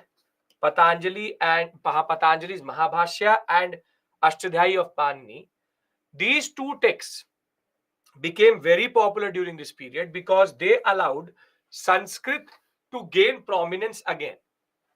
Other than holding only a small part of the erstwhile Mauryan Empire and killing Brihadrat itself, the Shungas are not known for anything else other than the concept of caste formation developing, which I will discuss with you once I've done with the political history. Caste formation will develop during this period, and this is something which I'll hold on to once I've done with the whole political history itself. So for the purpose of the examination, you have to just remember Harshcharita is later, Bana Bhatta, Harshvardhan. Shunga, Brahmin, Sanskrit revivalism, Brihadrat, Pushamitra, Shunga, Agnimitra. Can we remember these 4 points? The 5th point I will discuss with you later. Are we clear about these 4 points? Yes? Okay. Now, after this come the Indo-Greeks.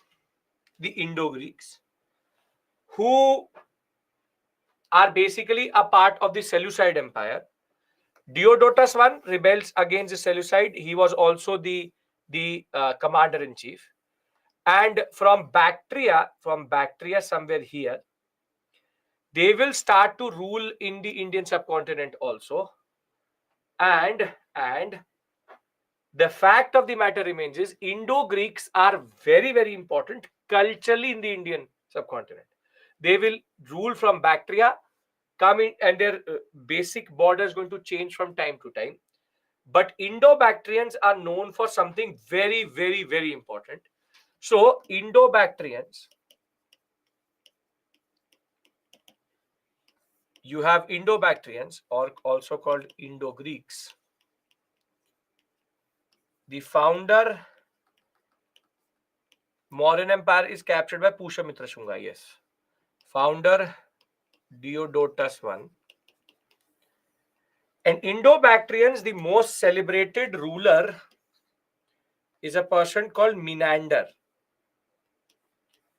Menander is known as the most celebrated for a simple reason, because he's known as Milinda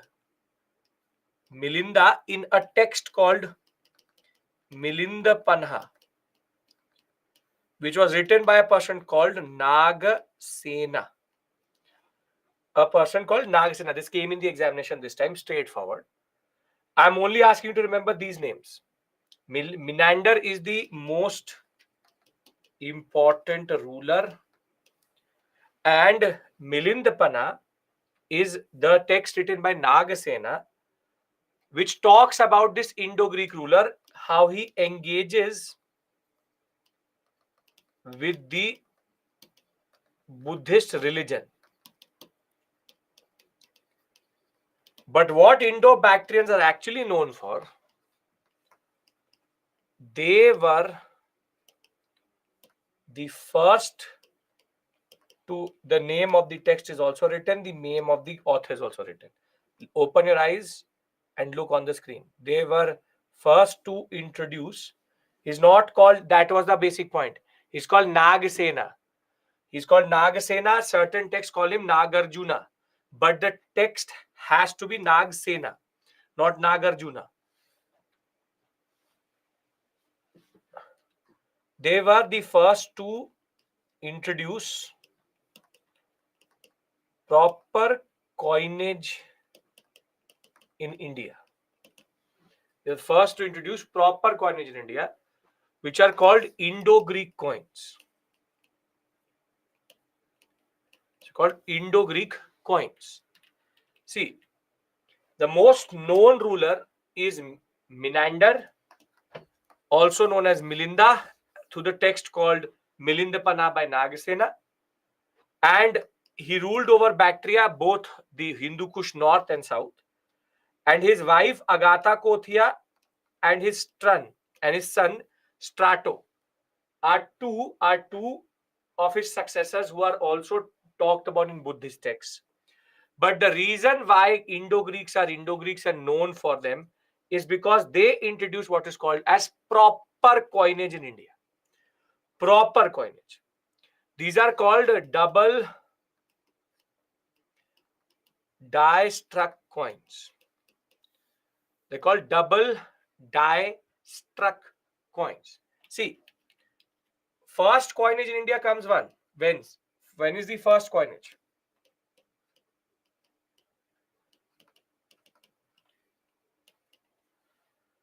It is the, very good, Mahajanpada period. And those were called as punch marked coins. When I'll be teaching you art and culture, I'll show you punch marked coins, but the punch marked coins are very crude coins.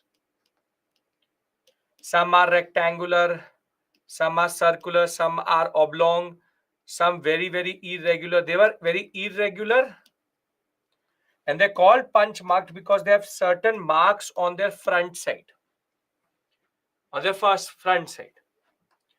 So though this is first coinage, first proper coins are to the Indo-Greeks, because Indo-Greek coins used to have very regular shape. Indo-Greek coins have regular shape. Over and above that, there used to be certain inscriptions. The name of ruler, date of issue, and rule years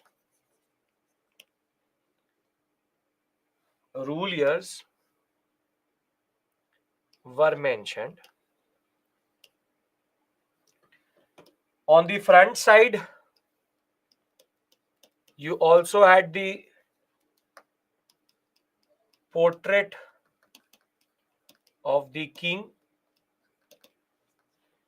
And on the back side, this is the obverse, this is the reverse. On the back side, they had what are called Greek gods. So if you look at their coins properly, this is, for example, Menander. And Menander had his name inscribed here, that this is the Menander coins. And he also told us where this coin was issued, in what year. That is their own Greek timeline, which they refer to. It says that it is in the third year of his rule. It does not refer to a date, but his third year. And on the front, you always have the rulers. On the back, you have Greek gods, such as Zeus, Athena, Hercules, Apollo, These type of people. So these coins are very refined and are actually quite beautiful that ways, because they give us proper coinage in the. Now these coins become very valuable to us because they are giving us information about the ruler also. We would never have known that Milinda or Menander looks like this, or the Hippostratus looks like this. We know of it. Sometimes the wife and the ruler both were on the coin, which again shows very sophisticated way. They're called double die struck because two dies were used. On one side they had one die, on the other side we have one die. You pour the metal and then you push it together. So double die struck. Now, the Indo-Greeks also have one more very important point. They use what is called as the Greek script and Greek language.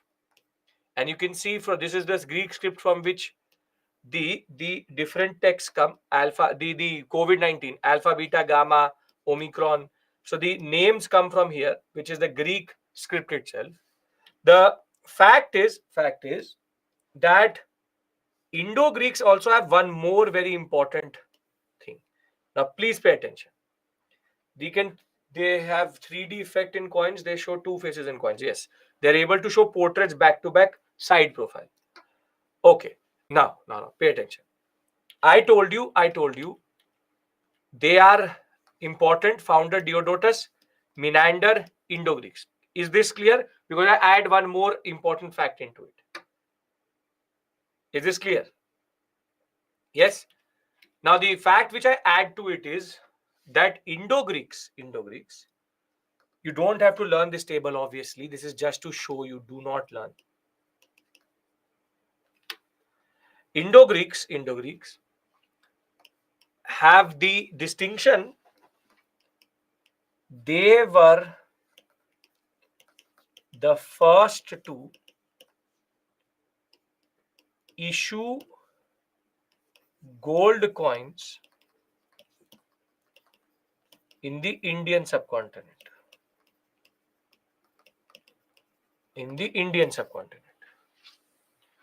Wherein they, however, issued it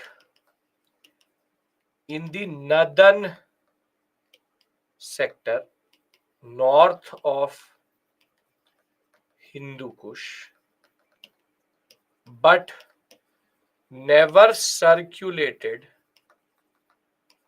gold coins south of Hindu Kush.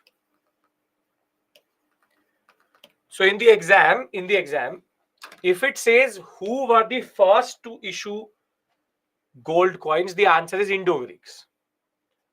But if it says who are the first to issue and circulate, it is not the Indo-Greeks, it's the Kushanas. Indo-Greeks, what they did was that they had two types of coins. One was north of Hindu Kush, gold, silver, copper, nickel. And they were basically very well made with Greek gods. And they also had in the Indian sector silver, copper, and often in square shape. So though they issued, they didn't circulate in the Indian subcontinent. This is something which you need to again know, which is that there's a difference. First coinage is punch marked coins. Circulation means I have a new note, but I issue it but never circulate it. Circulated means it has to go through the economy. So punch marked coins, first coinage. First proper coinage, Indo-Greeks. Thereafter, first to issue gold coins, Indo-Greeks. Because it's a precious metal, so they will obviously not circulate it in the they will only circulate in the core area. First to issue and circulate in largest number is Kushanas.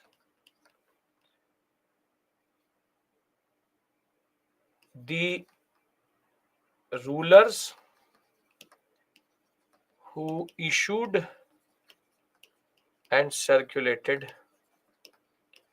highest volume is the Guptas.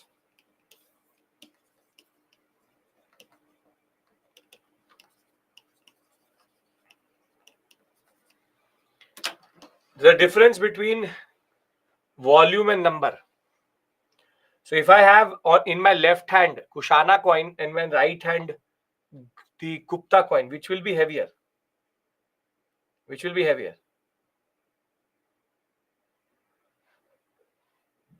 The right hand, which is Gupta. Kushanas issued the largest amount of coins. For example, 1 lakh coins. But if I weighed them, it would only come to 1 ton gold. The Guptas issued only 50,000 gold coins, but they were 2 tons of gold. So volume wise, they're very heavy coins in that sense. So you have to, in the examination, look for these words. Does it say volume? Does it say number? Does it say proper coinage? Does it say issue? Does it say issue and circulate? Are we clear about this? According to UPSC, which coinage is considered as first? According to everybody, it is punch marked coins. Punch marked, punch and gold coins. This is not issued by. These are issued by Mahajanpadas.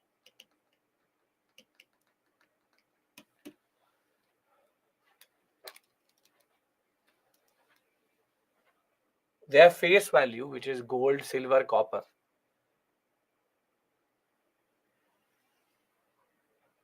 Are we clear? And number, volume. I issue 10 coins. Each one of them weighs 100 grams. Total. Are confused? Listen to me. Listen to me. There's no confusion. It is in your mind. How much kilos it becomes? 1 kg. I issue 5 coins which are 200 grams. How much does it become? 1 kg. So volume wise, which is the bigger, A or B? B, because they are heavier coins. These are lighter coins. So the Kushanas issued 1 lakh coins. They were only 1 ton gold. And the Guptas issued only 50,000 coins. And they are 2 ton gold. So volume is higher.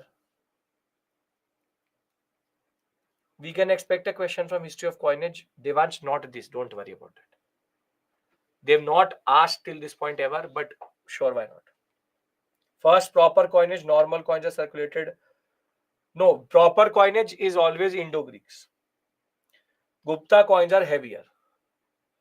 So I have not given you anything out of the box here. It is simple, straightforward thing. There are 4 points made here, 5 points made here. Are we clear about these 5 points? Can we move on? This does not deserve the time I'm giving it in that sense. Literally doesn't deserve that. Okay. This type of question comes in the exam, sir. Yes, that is why I'm telling you. Okay. Difference between 1 and 2. The punch marked coins are very irregular shaped, not consistent.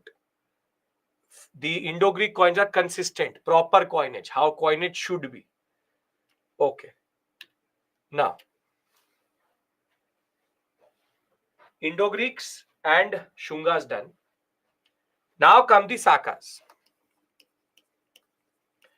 The Shakas have a very interesting history because they are the ones which gave us our national calendar in that sense.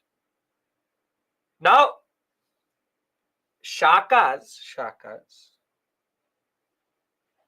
are nothing but synonyms And we know about them in the context that they were somewhere here and they moved into the Indian subcontinent, but this movement was blocked. So they had no other option but to go like this and enter into the Indian subcontinent like this. They could have not gone like this because the Indo-Greeks are sitting here. And because the Indo-Greeks are sitting here and here, they had to go around. And therefore, when Queen Shi Huang was expanding, the Scythians who are near the Jagstrak river, there's a river here called Jagstrak, which was there, they move and they were pushed by the Yuchi tribe into India. So the Scythians, when they crossed the Parthian sector, they became Scytho-Parthians. We've discussed that already. The simple point is Shakas came to India as a foreign tribe, and they entered the Indian subcontinent. Through the what we call Afghanistan sector. Now, when the Shakas came, they were faced by a ruler in Ujjain. His name is Vikram Aditya. You know him through the Vikram Betal stories. Vikramaditya, ruler of Ujjain, he defeated the first attempt of the Shakas to enter Deccan, and Vikramaditya, who we have no other detail, we do not know anything about him other than story and the calendar. Vikramaditya developed the second calendar of India, which is called the Vikram era or the Vikram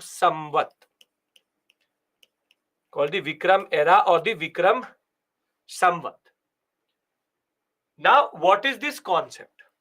The idea is that Vikramaditya, the ruler of Ujjain, defeated the Sakas in 57 BCE, and when he defeated them, he developed a new calendar. See, I told you that time is a man-made concept. Now, Vikramaditya marked his victory as 0. Vikramaditya, which dynasty? Nobody knows. Who is he? Nobody knows. Photo? Nobody knows. Nothing but nobody knows. We just know his name, ruler of Ujjain. Now, basically, his victory in 57 BCE became his way of now calculating time. And this you can also do. You can say that 28/12/2023 is 0 in Abhishek era. So 2024 is going to be 1. If lot of people agree to this, it becomes a calendar. Now we know of Vikram because of certain texts and inscriptions which talk about a Samvat which was not matching the BCE or CE year. This is the inscription which is called the Barnala inscription in Rajasthan. It had 2 pillars on which Vikram Samvat 284 and Vikram Samvat 335 were written. Now the problem was when we saw 284 Vikram Samvat and we saw 335 Vikram Samvat, now historians thought, how do we figure out what does this calendar actually correspond to in the most known calendar, which is Gregorian? So we needed to basically convert it into BC. So what was done was that the rock of this inscription of this pillar was taken and it was dated. And when it was dated, it turned out that 284 was corresponding to 227 BCE and 335 BC Vikram Samvat was corresponding to 278 CE, both in CE. So now we were able to figure out that, okay, this is the same Vikramaditya who is mentioned in other inscriptions as the one who defeated the Sakas, and he started his calendar. Now, he never said it that I defeated in 58 BC. He didn't do that. We were able to figure out that every date which the Vikram Samvat gave was always 58 years forward to the CE itself. So 227 became 284, 278 became 335. So the fact was he was using a different calendar which everybody was using. We needed to see where does it fit in BCE and CE. Now obviously nobody's asking you this. There's no CSAT question which is going to come, and there's nothing like this. You just need to know that Vikram calendar was developed by Vikramaditya. Vikramaditya is the ruler of Ujjain, dated to 58 CE, defeating the Sakas. So now basically any date which needs to be converted from CE to BCE, or rather BCE or CE into Vikram Samvat, what we do is that we add 58. We add 58, sometimes 57. The fact is generally 57. And the fact is why? Because we are before the timeline itself. We are before 0. So if I had to convert our 2023, I will add 57 to it and I will get 2080.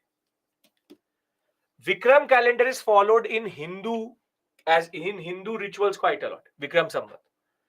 The simple point is when in 58 BCE, 57, 58 BCE, the Vikramaditya defeated. When Vikramaditya defeated the Sakas in 57, let's take it 57, you will get confused later. 57, when Vikramaditya defeated the Sakas in 57 BCE, he started his own calendar. A lot of texts and a lot of inscriptions were quoting something called Vikram calendar, Vikram Samvat, Vikram Samvat. We tried to figure it out. How can we figure it out in our own CE BCE? It turned out 57 BCE is the time when he defeated, started it, so it becomes 0 for him. But our 0 is 58 years later. That is why whenever you have to convert from BCE to Vikram Samvat, you add. Are we clear about this? Are we clear about this? You just have to know this simple point, which is Vikramaditya, Ujjain, Vikram Samvat, 57 BC. Nobody is going to ask you to ever convert this in. Nobody is going to ask you to do this maths, but that is not what is expected. But you will see that most of the Hindi panchangs, which are the Hindu panchangs, the Hindu what we call as scriptures, will have Vikram Samvat on them, and it will always be like 280, 279, 269, because they are basically adding 58, 57 forward. They're adding 57 forward. Are we clear? Are we clear? Shakas was under the... No. Shakas tried to enter. When they tried to enter, Vikramaditya defeated. He said, Apna time aayega. He started his own time. My era. And my era is Vikram era. That's it. That is the only point which is here. If we are clear, then we talk about the other, which is the national calendar of India, which is called the Saka calendar. Is there any significance for Vikramaditya of issuing calendar? Vikram calendar is used in Hindu rituals mostly. Now Vikram issued a calendar when he won. So when the Shakas won the Deccan sector under a ruler called Chastana, he developed his own calendar, which is called Saka era.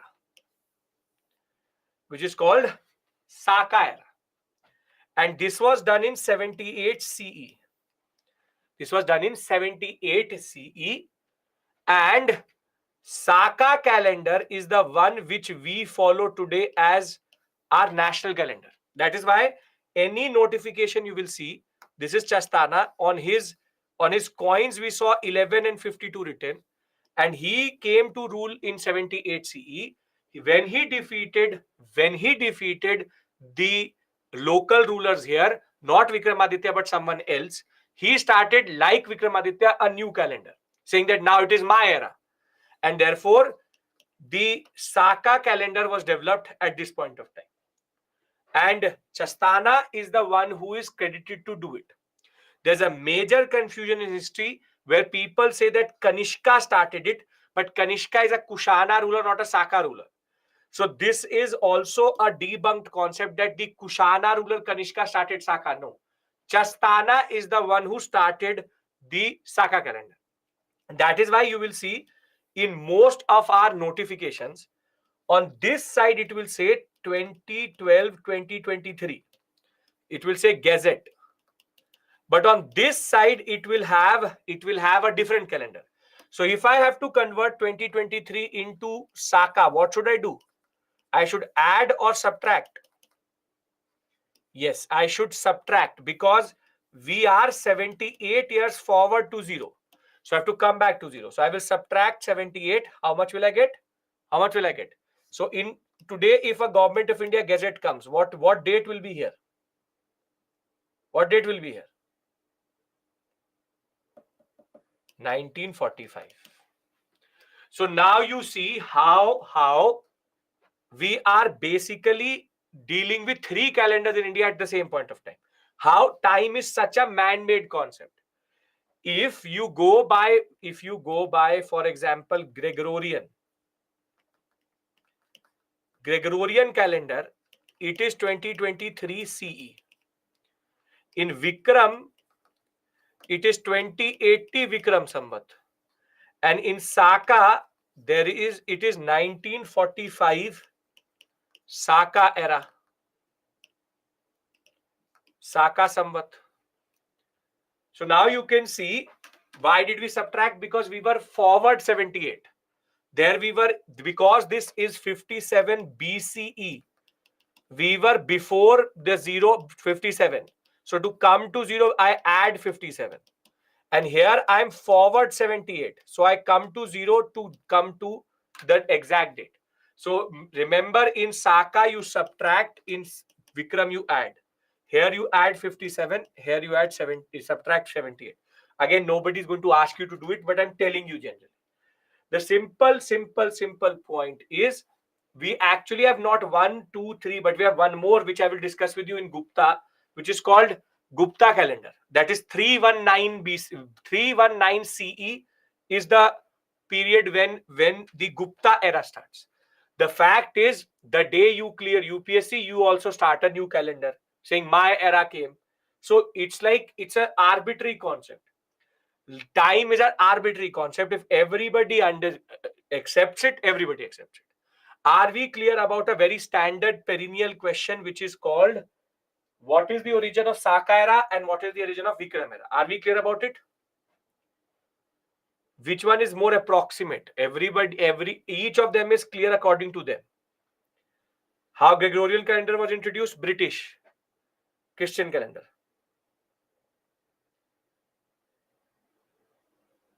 See, we use Vikram in Hindu calendar and we use Saka.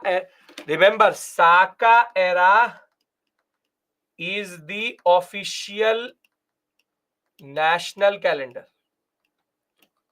We wanted to use a calendar other than Gregorian, that is why. right? Okay. What is the first calendar? There's no answer to that question. Could be anything, we don't know it. Saka era started in 78 CE, not BCE. This is 78 CE. This is 57 BCE. Right? Are we clear? Okay. VS means Vikram Samvat. SS means Saka Samvat. Samvat means calendar. Now what I want to do is, I want to very simply, I'll give you again a breather. 5 minutes. 25 minutes I want your concentration, because I know it's a very heavy area. 5 minutes I'm giving you, and then I want 25 minutes. Can I get that? Can I get that promise? 5 minutes concentration back, and then we go forward, because I have to do political history 25 minutes. Okay, perfect. So we come back at 806, and then we take it till 30 properly. Nobody is going to say I'm dying. Okay? This is only for this class, because these are heavy areas. I understand that. Okay, see you.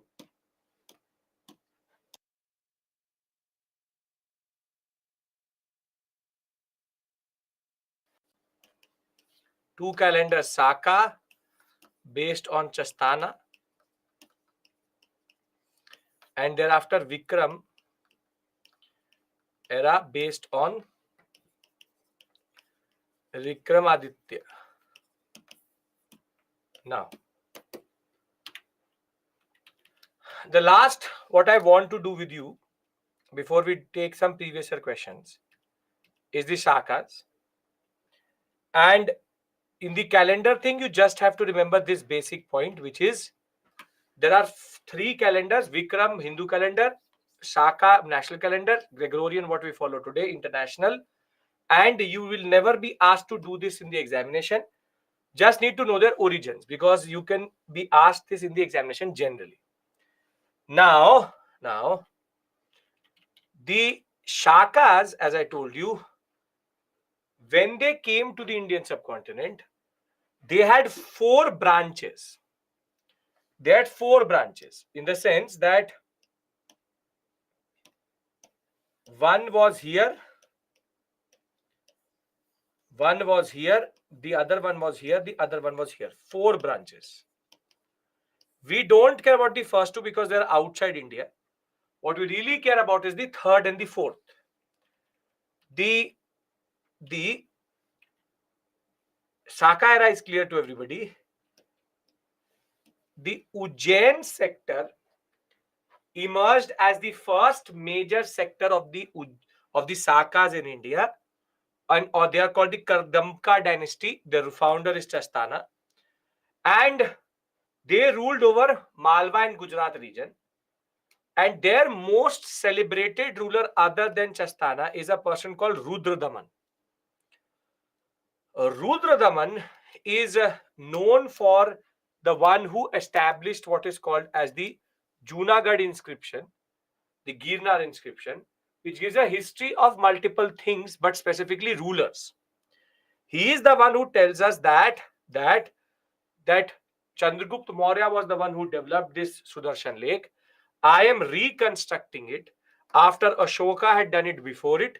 And he will also talk about how the Guptas later will inscribed on the Shaka inscription, saying that we are the ones who established it further. So somehow the Sudarshan Lake is considered quite important, because it has the history of each of these rulers in sequence. Now, we know that Chastana 78 to 130 CE, and he is called in different names by Ptolemy, a Greek scholar itself, famous for establishing the Saka rule in India itself and the Saka calendar. Rudradaman is important because he's the grandson of Chastana, expands further into the Kathiawar sector. He is believed to have become a Hindu, and that can come from his name itself, Rudradaman. And he will also go into matrimonial alliance with the Satavahanas, who will come later in this sector. The other branch of the Sakas in this sector is called the Mandsaur sector. Mandsaur, from the, it is called the Kshatrata dynasty. Here you have two very important rulers, Bhumka and Nahapana.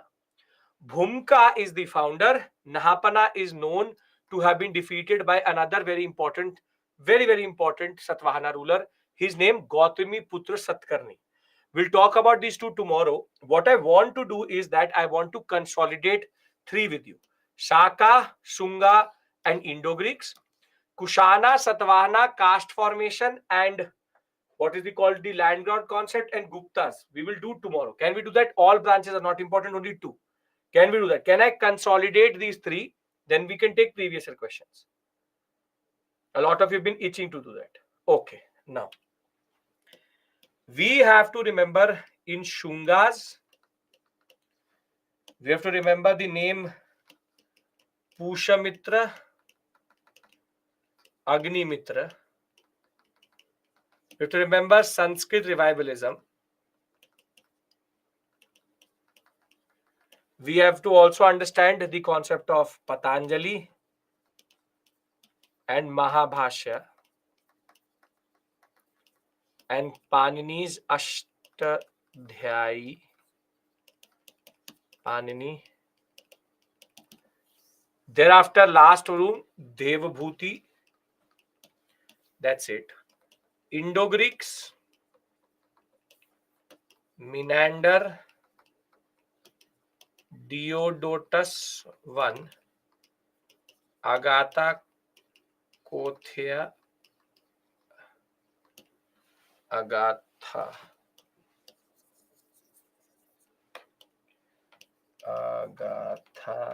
Kothia, and Strato. Coins, Saka era, Vikram era, 78 CE, 57 BCE, Vikramaditya and Chastana. And in Sakas, we have to remember Chastana and Rudradaman and Bhumka and Nahapana. Other than that, I did a whole process of development of these, which I gave a lot of emphasis to, because you should be able to imagine how the regional configurations in India are changing. If we are clear about all of this, we can take previous year questions. Yes? Sakas established in 150 BCE in the first and second sector. In the Indian subcontinent, 78 CE, but we take it as 150 only. Nagasena, yes. Nagasena. Okay, perfect. So let's take certain questions. Okay, poll will be pushed. Be ready. Which of the following statements is applicable to Jain doctrine? The surest way of annihilating karma is to practice penance. Every object, even the smallest particle, has a soul. Karma is the bane of the soul and must be ended. Now, this question is basically not of Jain doctrine. It's actually a question of English literature. If you have the idea, if you understand it, you will easily be able to answer it. I'm giving you a minute, answer it. A lot of you have been itching to do it. Now, I want to see their names up there.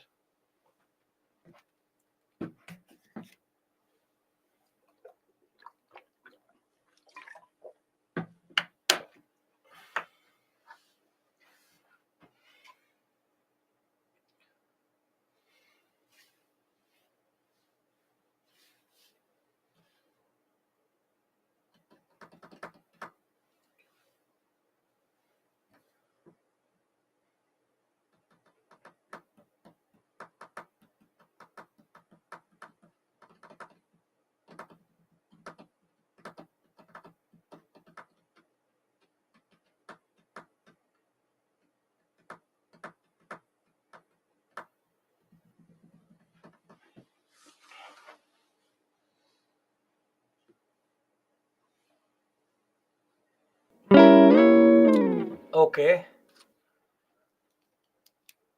52% totally correct. See, every object has soul is a very standard giveaway.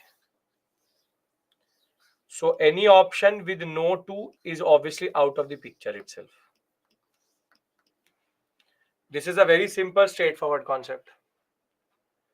Now you have to decide if 3 is correct or not, because 1 is there in both of them. Or rather, 2 is there in both of them, 3 is there in both of them. You have to decide if 1 is correct or not. 3 means karma is the bane of soul and must be ended. Bane means it's a curse and it is a sin, should be destroyed. I told you karma is sin. Bane means curse. Now, the surest way of annihilating means destroy. Karma is practice of penance, which is self-suffering. So if you know the meaning of each of these words, it is basically a straightforward statement which we've discussed in class itself. Which is that karma is a sin, whatever you committed before you became a Jain. If you need to end it, if you need to end it, you have to annihilate that karma, destroy that karma through self-suffering. So the fact of the matter is, if you can, this is not a difficult question. The difficulty is not in the concept, it is in the fact that it is the Hindi, the English is very difficult. It's very, very difficult English. So the questions are revolving around the same basic concepts. It's about if you can understand them or not. Okay, let's do the next question. Which of the following characterize the people of Indus civilization? Everybody should get this correct. They worshipped great palaces and temples. They worshipped both male and female deities. They employed horse-drawn chariots in warfare.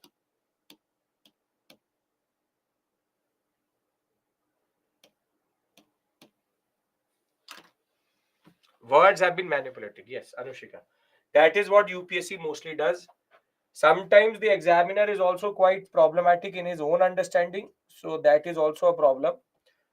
You can't help it who's the examiner is. Sometimes happens that his understanding is very narrow, or he also does not have the understanding only. But what can you do? He or she, whatever it may be. Multiple times questions make no sense. But now the UPSC is asked it, so you have no other option.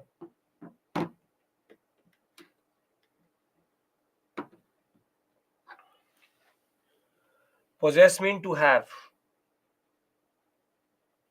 So then why they get the chance to make questions?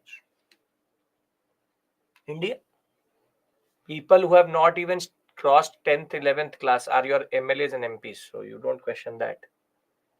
They don't know how to read, but still they represent you. 60% totally correct. 12, 18, 11. There are red flags in each of these lines. They employed horse-drawn chariots in warfare. There is no evidence of warfare in Indus Valley civilization. Thereafter, we don't know of no temples in the Indus Valley civilization. So the only statement correct is yes. Male, which is Pashupati, female, which is Mother Goddess. Yes, we get it. We get it. Okay. So in Jain doctrine, isn't that a small particle has a soul? Every particle has a soul. Everything has a soul. Okay, now this is a question which everybody gets incorrect or correct. They mix it up because it's the age-old question. Which of the following decides the best concept of nirvana in Buddhism? The extinction of the flame of desire, the complete annihilation of self, the state of bliss and rest, the mental stage beyond all comprehension. This is also called English literature, Shakespearean literature. They're asking questions out of. I give you enough time to confuse yourself, because the more time I give you, the more you get confused.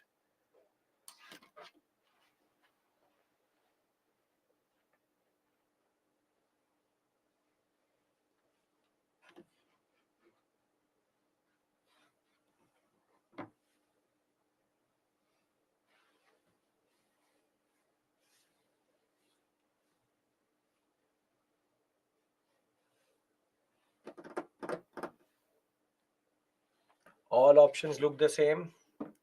Look at them more and it will also seem more and more same.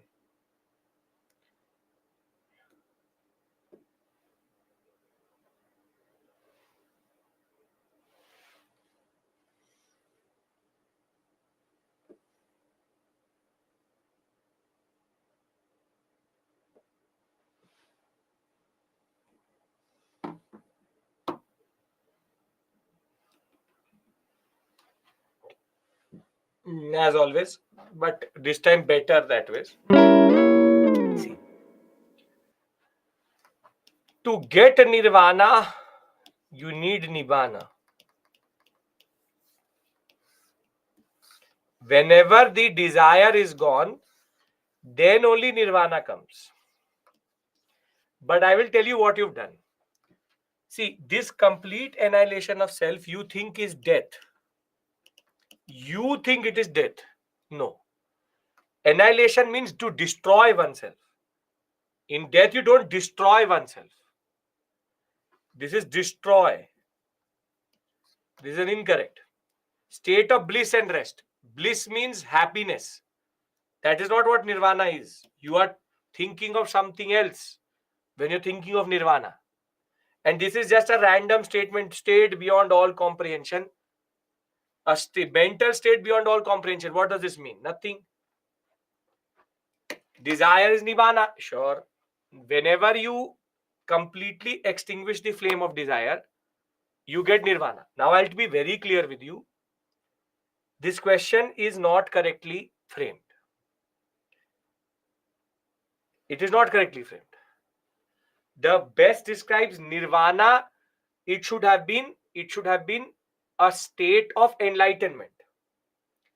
But the point is that the examiner did not come up with that idea. So he just randomly picked up the Google meaning of nirvana, which is nibbana, extinction of flame of desire. There's an implied concept here. You only get nirvana when you get nibbana. So it says best describes. It may not describe best in your understanding, but for the examiner, this is the best description. I told you, the examiner, if he has a limited vocabulary or her has a very limited vocabulary herself, this is going to happen. Because that person did not see the Buddhist text. He randomly picked it or she randomly picked it from the standard books or Wikipedia itself. If you go to Wikipedia, it will say nirvana, which is nibbana equals to extinction of flame of desire. Exact word, first line, it will come as soon as you will Google only. That is the problem in this question. But when this happens, you mark the closest answer. Because you can't go and say anything to UPSC. If UPSC says sun comes out of the south, you have to accept it. They say give the examination on one leg, you have to give it. They can do anything to you, you have no rights, and you can't do anything generally. As it is, the key will come out after the whole examination is over, that by that point of time, either you're given up or you're doing the second attempt and you don't care. So it doesn't really matter. Right? So either you accept it, you don't accept it. I'll be really happy to take you, go to Supreme Court. They will get to know your name. Next time you will reach the interview, they will say you're the same person who took us to Supreme Court. Now your interview itself is beautifully challenged and beautifully placed that way.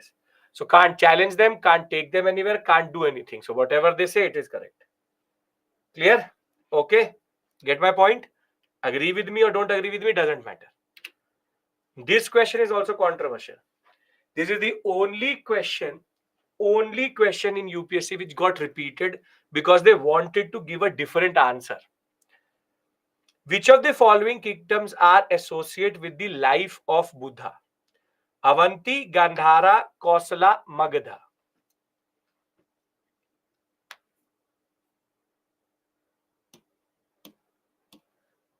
This actually has two answers, both used by different contexts.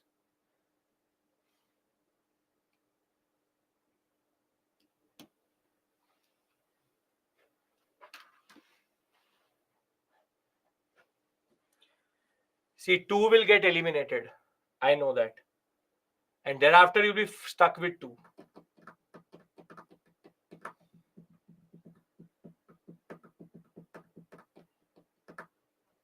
This examination, the first time a different answer was given. Second time question came with a different answer itself.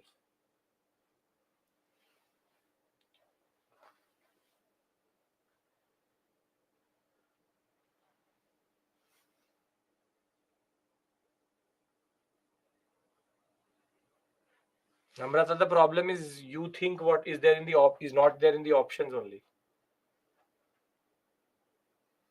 Lakshya, that is the basic point.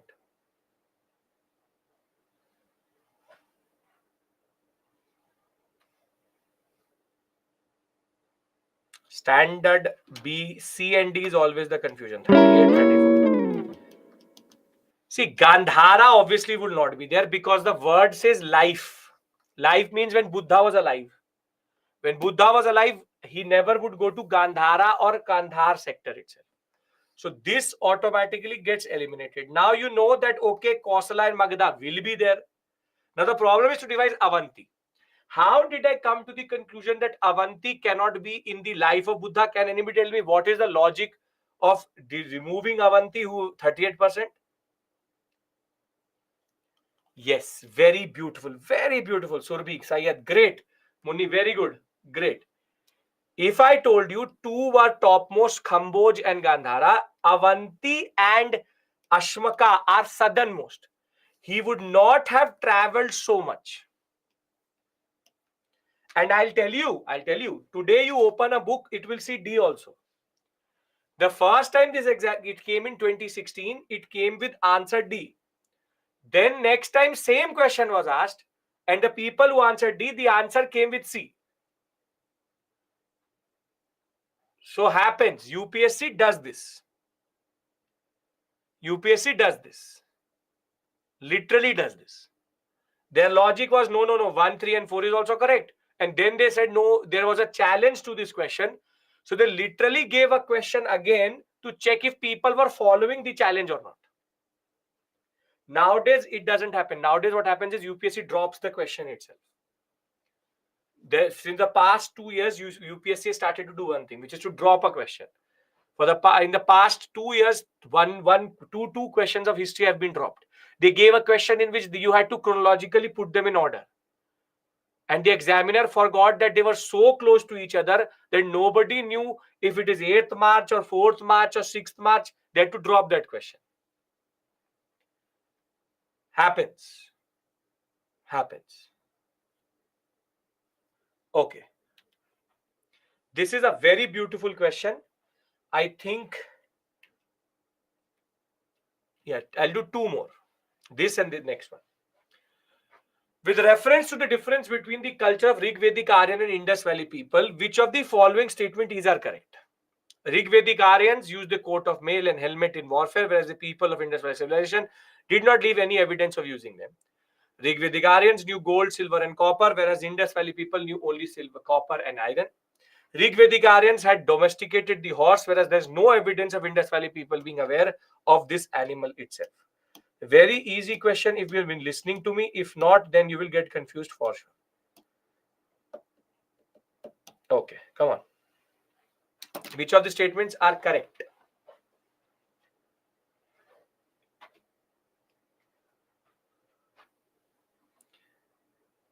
Vivek, after doing third batch with me, you're again answering the wrong. Third time you're doing this with me. Still wrong answer.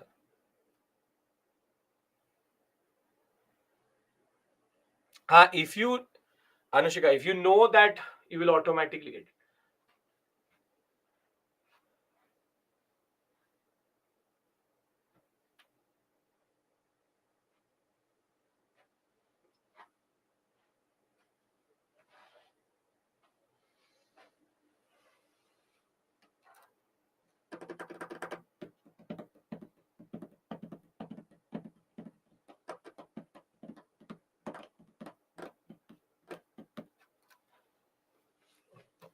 (42) only listening.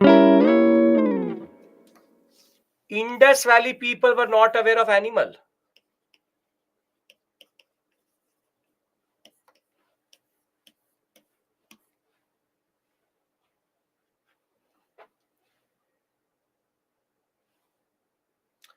Surkotada very categorically written in the PPT. Rigvedic people knew gold, silver, copper. Indus Valley knew iron. Warfare for Rigveda, Indus Valley. Now you tell me one thing. After doing this, are the questions factual?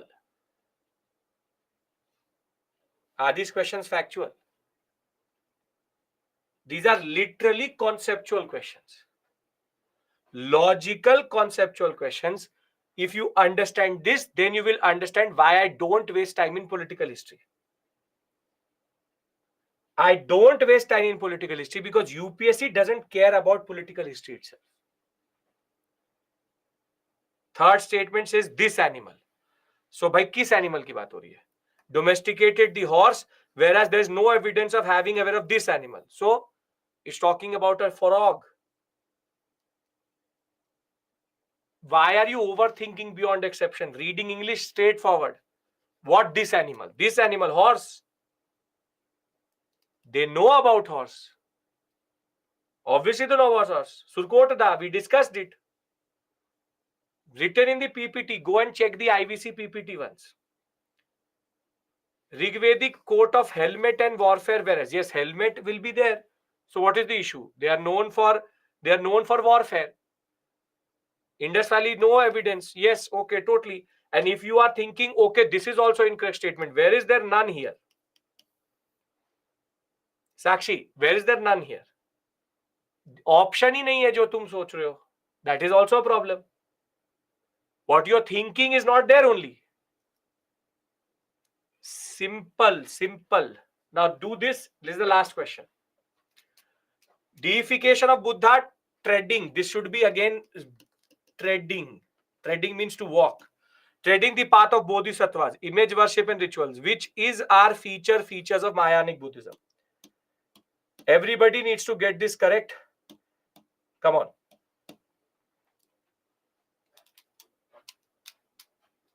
Stop overthinking. Read properly.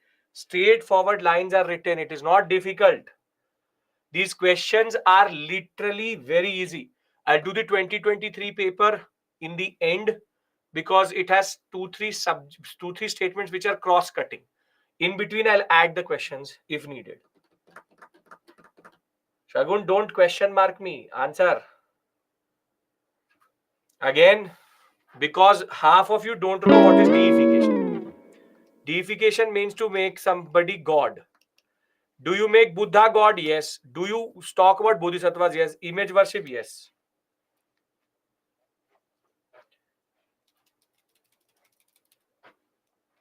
Simple.